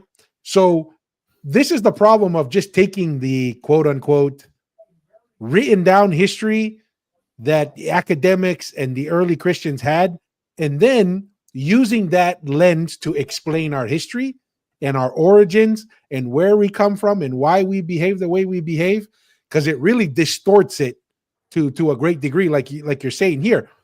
We're not saying that our brother here is lying. What we're saying is his sources that led to his understanding did not understand the situation, did not have the context or direct ability to really understand what was going on. Yeah. And incomplete information. Yes. One thing I want to talk about real quick, because I do find it very, very interesting. William Mariner talks about this in his book. And that is this idea of family and friends on opposite sides of the battle, right? Yeah. Where I find that a very interesting mindset, that they would come and they would actually have like a feast, a little gather together, right? Kind of like what you're saying, two very close friends. They not only respect the lover, but there's a genuine love for each other, but they also recognize I have a duty and I have a job. Yeah. Right. So I find that very interesting, because to me, the only way you can develop such a mentality is by understanding Christ-like or Christian concepts of mortality, right? Like, we literally could be killing each other, but that is not an ultimate representation of my respect for you and so forth. And I need to just keep my responsibility. And I think another reason behind, the only way you can think like that is if you have an understanding that there's so much more than this life. Okay? There's certain things about this life. We'll have our little scuffles. We might kill each other, but the longer view, the eternal view, when we're on the other side, we're going to be fine. We don't have to fight on the other side. We'll be good on the other side, but we got to keep our duty is so important, and that may have played a significant role on how Tonga was able to maintain itself and why it was so stable. It is that religious understanding and that commitment to duty and honor that leads to stability. Just some thoughts on that. Anything you want to say to that, Maui, before we continue? And I think the famous words of the rock ring true, and you can tell that it's spoken from a truly Polynesian perspective, and WrestleMania loves it, and the whole world loves it, but it gives new meaning when you understand where it comes from. Knowing your role. Yeah.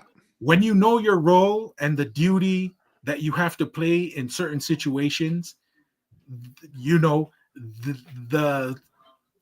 you can do things with respect and with disrespect. And then when misunderstandings happen and then problems are out of the way, because you conducted your way in such a manner or a respectable, honorable way, things can be mended afterwards. And so knowing your role, I always laughed when The Rock used to always say it, because I was like, yep, you know, he grew up with a Samoan mother when you know that. No, 100%. And that really is what, like you said, that is what one could describe as a root principle that will allow for flourishing after the storm. Yeah. Right. When the storm clears, there's an opportunity to continue. All right, let's continue here because he has more to say. Free choice. Oh, okay. You know, they didn't freely choose Christianity. If you chose something else, you were dead. You had your head cut off. And the description of what they did to the women, ripping their bodies open and things like that. And he sends a warning. And one of his, I think it's in the islands of Ha'apai. And he's fighting, I forgot the leader's name, sorry. And he sends a warning. I have the Pulu Papalangi. I have the Palangi's bullets. You know? So he is being weaponized and armed by the church, just like Malia Tor was in Samoa. The very first thing that John Williams gave Malia Tor in Samoa wasn't a Bible. The very first thing were two guns, a blunderbuss and a musket. All right. So the church, they have this plan that they're doing around the world, is getting indigenous people to destroy indigenous people and to and to champion Christianity, and any type of resistance must be slaughtered. There must be no person alive that believes in the traditions. And there is a quote by a bishop, I forgot his name, but he says, man, Tongans must be dumb because they prefer the destruction of their own culture, of themselves. They would rather die than accept our Christian God. You know what I mean? So there were thousands of Tongans who said, no, we do not accept Christianity. We would rather die than accept Christianity. Any thoughts on that? It's, I mean, all due respect, but Taufa Hau did not get his guns from the missionaries. His guns were from his grandfather's lieutenant, who was the chief of Ewa, Kaufana. Kaufana had sacked a number. I think the island of Ewa has the record number of European boats sacked. And from the boats, he had cannons and rifles. And so when he was having at the sort of the beginning of the tail end of the civil war that happened in Tonga for 3 generations, and that's what a lot of these academics are not willing to accept, is that the civil wars that happened in Tonga predated Their arrival. the arrival of Christianity. Mm-hmm. And so it started with Taufa Hau's grandfather, Tuku Aho, who was Tu'ikanukupolu, came down to his father, who was Tu'ikanukupolu, and then the 3rd generation of the Civil War was Taufa Hau, or Niningini Ofolanga, before he left Ahau, and the tutelage of Kautai, or the family of Kautai, is kind of the background of what was going on. And so Christianity and the missionaries were working during Taufa Ahau's time. And so there was already a civil war going on. And when the civil war in Ha'apai was going on, which was the beginnings of the wars of Taufa Ahau, he went to his grandfather's lieutenant in the island of Ewa and asked for the cannons and rifles. And so the cannons were Me'afana Whakafonua, and then the rifles were called Laifone.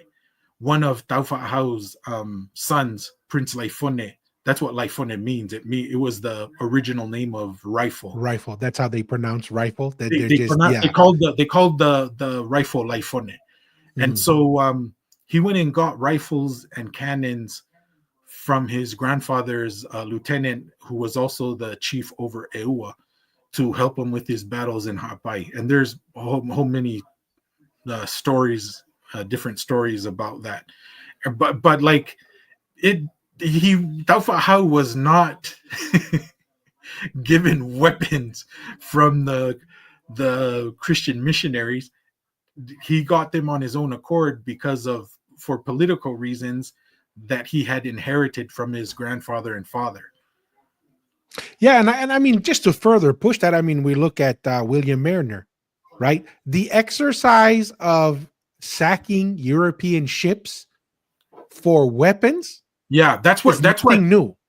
No, and that's Mariner was talking about that, because Mariner was on one of the ships that were sacked, and they were sacked for the guns. Yes. But all of the early European ships that came through Tonga, Captain Cook would call Tonga the Friendly Islands because they were more friendly and more peaceful than all the other islands that they had visited. But the Civil War that started right after Captain James Cook had gone through Tonga 3 times, it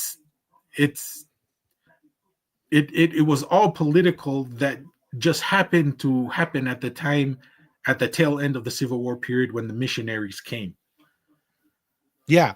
And just, I mean, when you just kind of sit back and you just listen, and pay attention to what's being described here versus what Tupo the First actually did, and his personal experience with the miracles. Yeah. This is why it's important to have conversations, right? This is why Kava sessions are so important. You get to hear different ideas, and we like to say here, right? Like, if you just heard this brother's position, you know, it's like this guy who first shows up with the jujitsu, right? He's like choking everybody. He's doing great. But then as the idea goes on, all of a sudden another idea comes up with a different style, right? And all of a sudden the weaknesses of jujitsu is exposed. Then you have, yes. And then there's all these different, that's why we have mixed martial arts, right? You're trying to find the best pieces, the best arguments from all over the corner to develop a style that is the most resistance, has the most resistance to error, right? Or misunderstanding. And that's why it's important to have these conversations, because if we don't, then you could end up just reading what an external observer's position is, and then you totally miss what was actually going on.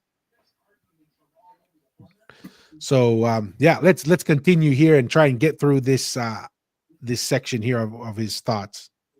And they died. Okay, so these massacres are not taught. Like, no one knows about these massacres. No one knows about the battle of Velata as well, is another one. And the funny thing is that King Tupo, he must have been an accomplished sailor, because him and his army are sailing to these islands. If you see Tonga's not one island. It's many islands. They might have the most islands in the Pacific, but they have a lot of islands. And so he's sailing to them all. And he's going there and just wiping them out, man. Like dude was full on. So the irony is that he's got his warriors who all have alia or kalia, these massive sailboats, and they're all tatted up, and they're killing all the people who believe in the traditional customs. And then he installs a code of Ava'u, and he installs all these laws that ban tattooing, that ban navigation, and ban traditional dances and traditional ceremonies. And if you do them, you're gonna be killed. Like, that's pretty hyperbolic, man. I don't know if that was actually you danced a dance, you got killed. And the battle of Velata that nobody knows, I was like, that's a little bit out of left field. That really doesn't have anything to do with anything. The Battle of Velata is the ones that he went and got the guns from his lieutenant, his grandfather's lieutenant in Ewa. The Meafana Fafanua, which were the cannons and the rifles, the Laifone. And this is how smart Taufa'aha was to appease the missionaries. And appeasing the missionaries was not because they believed in it, because they knew a dance is just a dance. But the missionaries believed that the dance were tied to the ancient satanic worship or whatever. Worship or heathenistic worship. And so he did ban the traditional dancing to appease the missionaries, which was to appease the foreign military vessels that would come in. So they would only say good things about the ruler.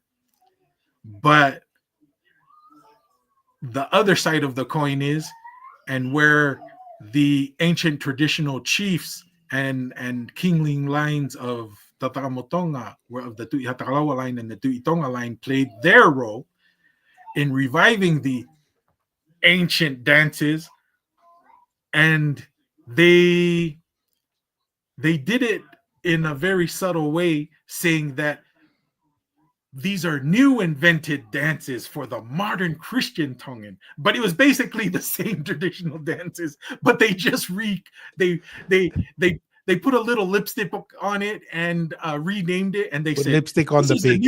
This is a new traditional dance that we've created for the modern Tongan, Christian Tongan.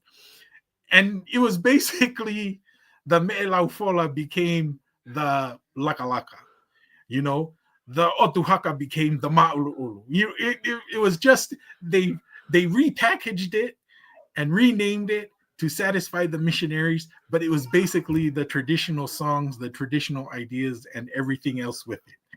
And that's the Tongan way of politicking without shaking the boat, or to just keep the boat stable. But we all know how to play this game together, and we know what's best for our country. But at the same time, we understand what the leader's trying to do, and he can do it. But we're going to reinvent the traditional dances so that it's acceptable. Mhm. It's acceptable under the noses of these missionary Christian missionaries to Tonga. Yeah, and I think that's something that we also have to be really aware of and really appreciate is a very difficult skill, right? But very necessary skill as a general, as a politician, is knowing where the battles are going to be that matter Yeah, and where the battle will happen. yeah, Right? Like forcing where the battle will happen. And that's one of the things that, like you'll use this phrase. You remember the Antonio Bandera with the Mask of Zorro at the very beginning when he sees the guy that killed his brother, right? And he's like half drunk and he's gonna go kill the American military guy, and he's gonna run at him, and then the old Zorro stops him, right? And says, "You would have fought very bravely and died very quickly." Right? And then tells him, "Let it go. There will be a time for that. But until then, come with me. Let me teach you how to fight. Let me teach you how to understand when and where the battles need to happen and where you concede." I always laugh when I see online the Tongans were a bunch of cowards. They were a bunch of, they just folded over. Look at the Ha'amoa. They had a fight, over there in Ha'amoa and even beat some of the Germans or whatever. The Māoris were fighting over there, the English, and even were winning the battle. And then I go, and you won the battle, but what was the final outcome of the war?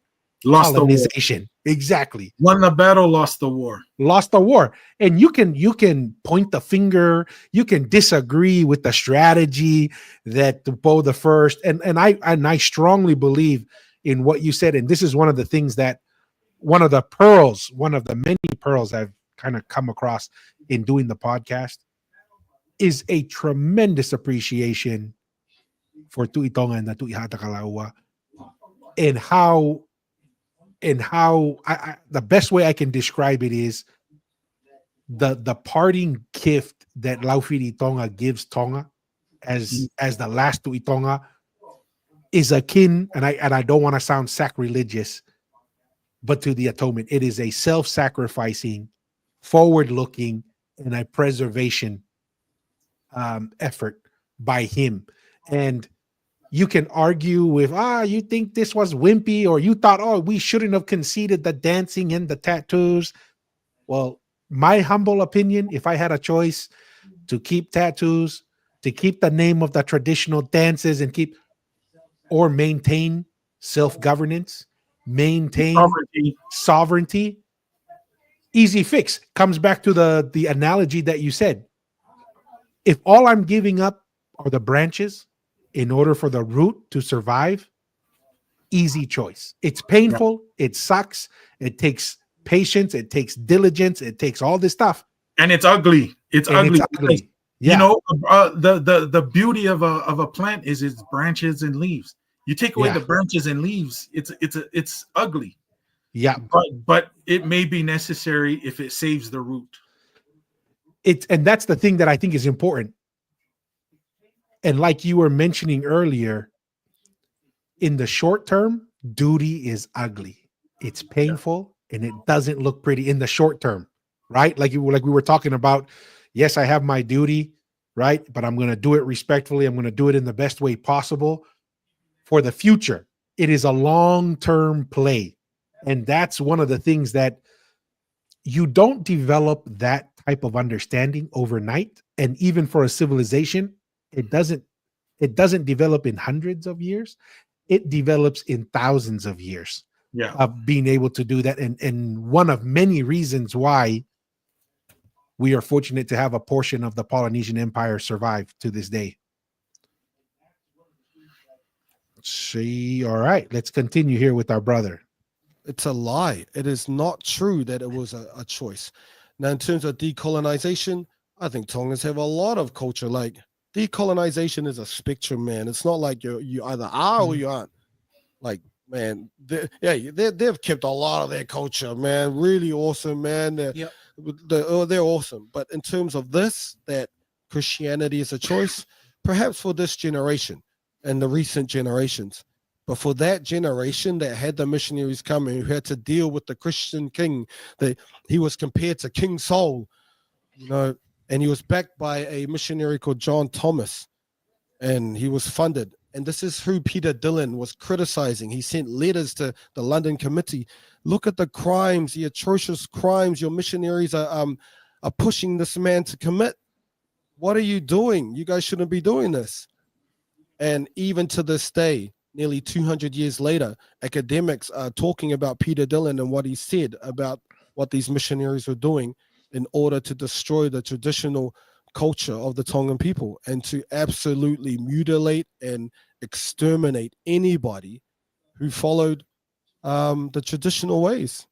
And they were slaughtered, massacred, every single person in these.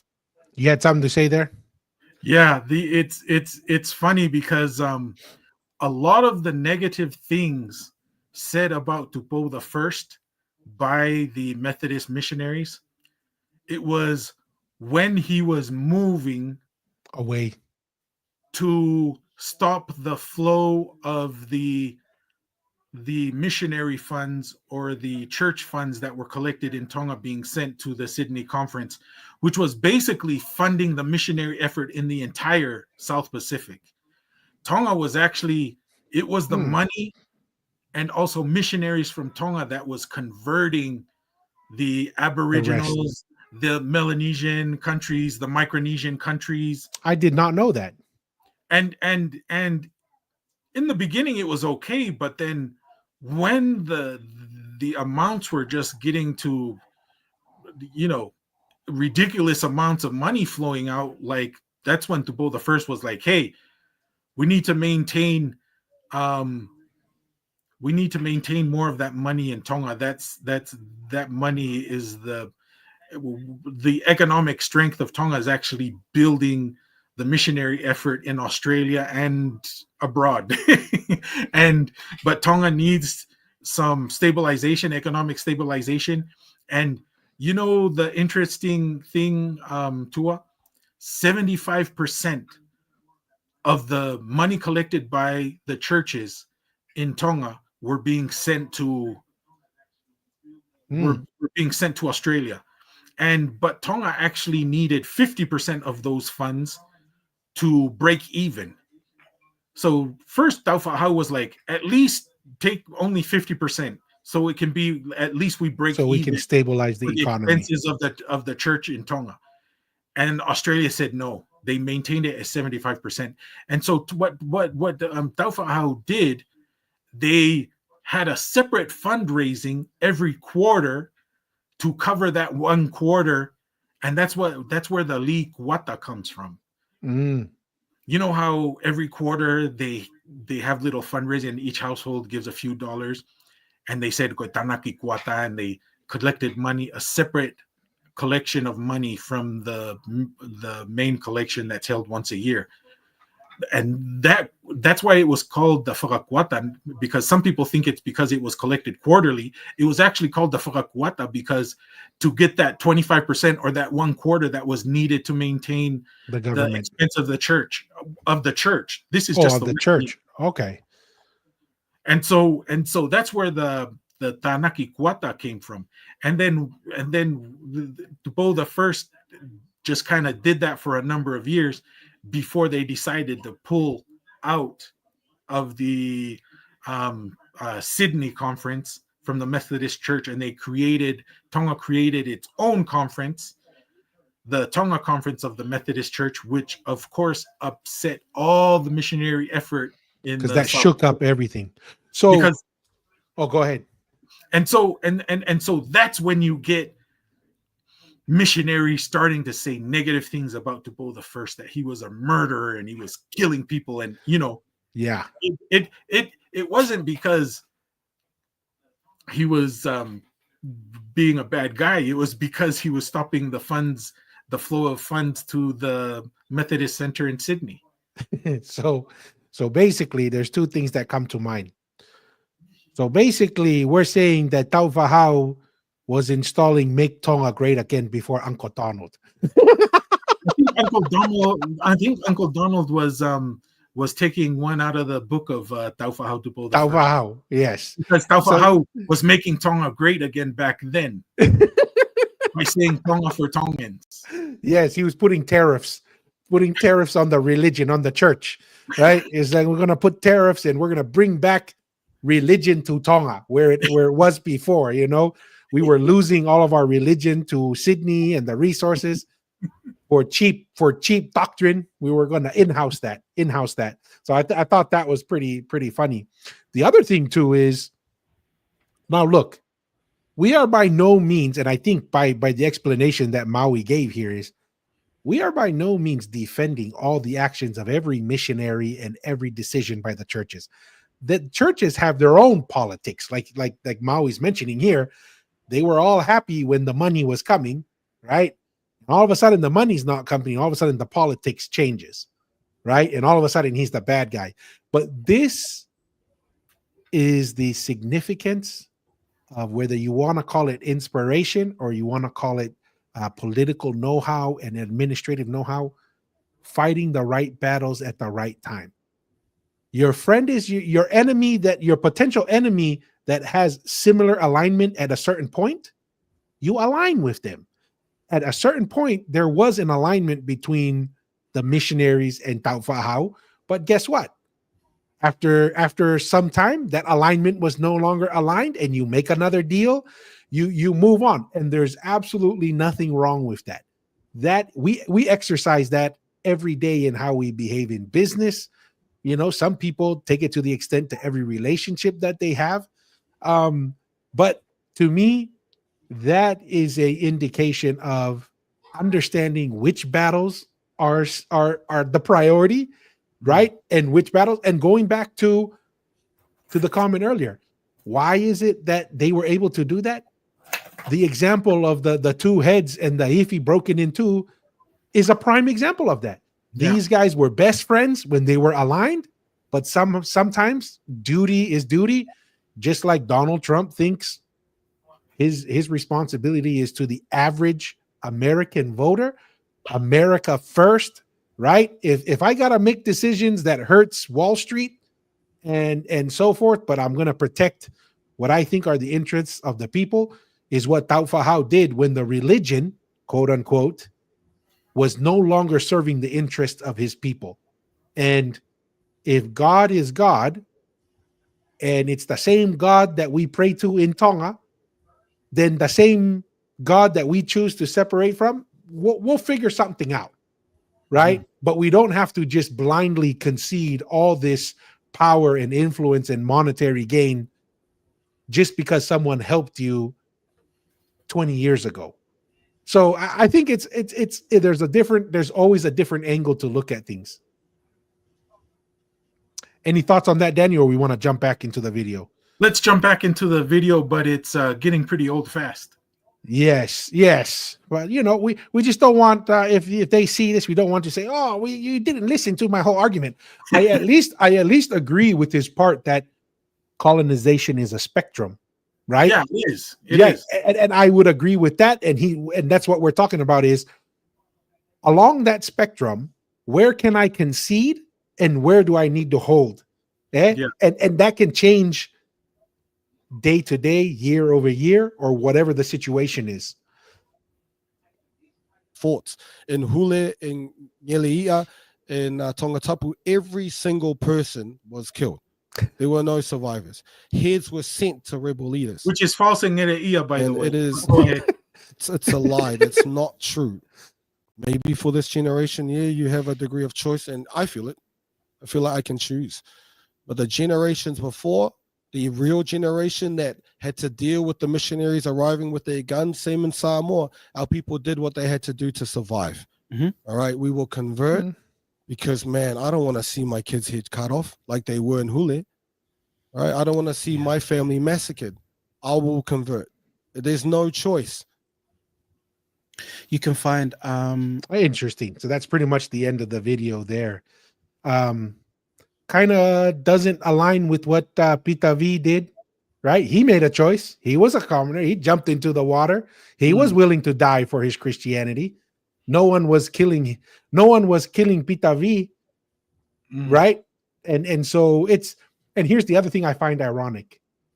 What were our ancestors doing before anyway, if you didn't want to concede to them and they were a powerful chief? They were killing you anyway.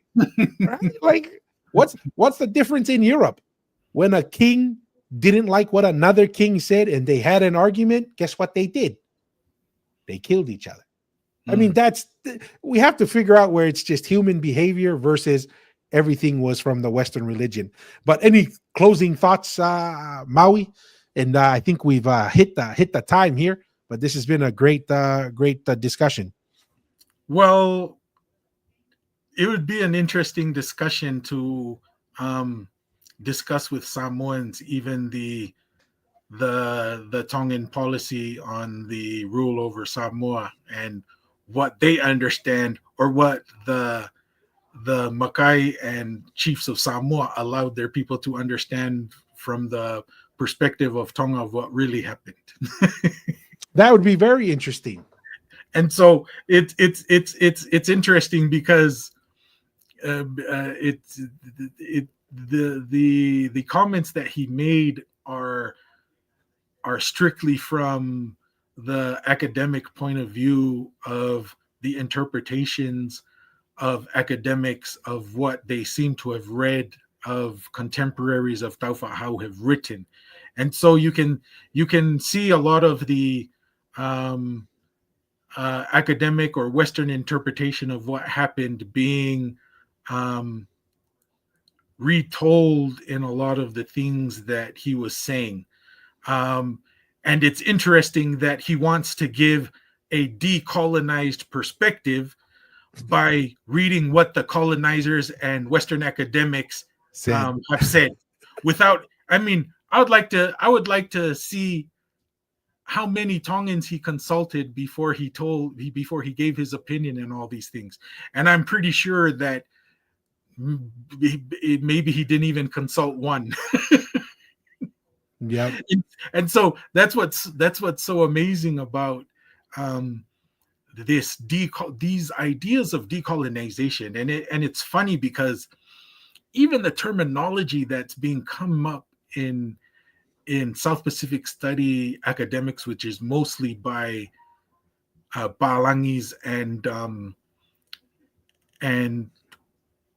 Polynesian islanders who are being educated at the highest echelons of these education institutions. It's strictly from a Western perspective, and it's not entirely true, and it's not a truly decolonized perspective, even though you may speak it, but you're definitely still looking out of the same window. No, 100%. And maybe the Lord was onto something when he said, you will know them by their words. He said you'll know them by their fruits. I'm surprised there wasn't more questions, or maybe we've gone off at the deep end. No, there are a lot of comments and questions. I just stopped because if not, like like right now, there's probably over 100 comments from Facebook and YouTube. If I went to the comments, we wouldn't have finished the videos, and we would have hit 3 hours, which sometimes happens on the podcast. But my closing thoughts are the kava culture of coming together, sharing ideas, this idea of the podcast and people discussing ideas, something our ancestors have been doing for thousands and thousands of years. And like we mentioned earlier, just because someone said something that sounds good and it might make you feel good right off the bat, like I need to decolonize myself. Take a deep breath, listen to it, and then say, well, what are other ideas out there? What do I observe? What do I see? And what are those fruits are, and really just ponder it, just think about it, and then go join a kava conversation in your neighborhood. Yeah. And, let's keep on inviting these people to the Polynesian Eyes podcast live digital kava sessions. Yes. This is the modern kava circle. And when you come to the kava circle, everybody's open and welcome, and everybody, it's definitely a kava session rule. Everyone has to keep an open mind. Yes, 100%. And like always, be bold, ask the hard questions, and let the ideas do the fighting. If you got an idea that you think has a new technique and a new move, bring it. Let's test it out and let's see how fun it performs. We like the UFC to see different styles and new ideas, new skills. No different. It's just a mental MMA when you come to the digital kava sessions here on the Polynesian Eyes podcast. With that being said, thank you all, everyone. Appreciate the comments, the interaction. We try to integrate it as much as we can. But until next time, peace. Ovado. Ovado.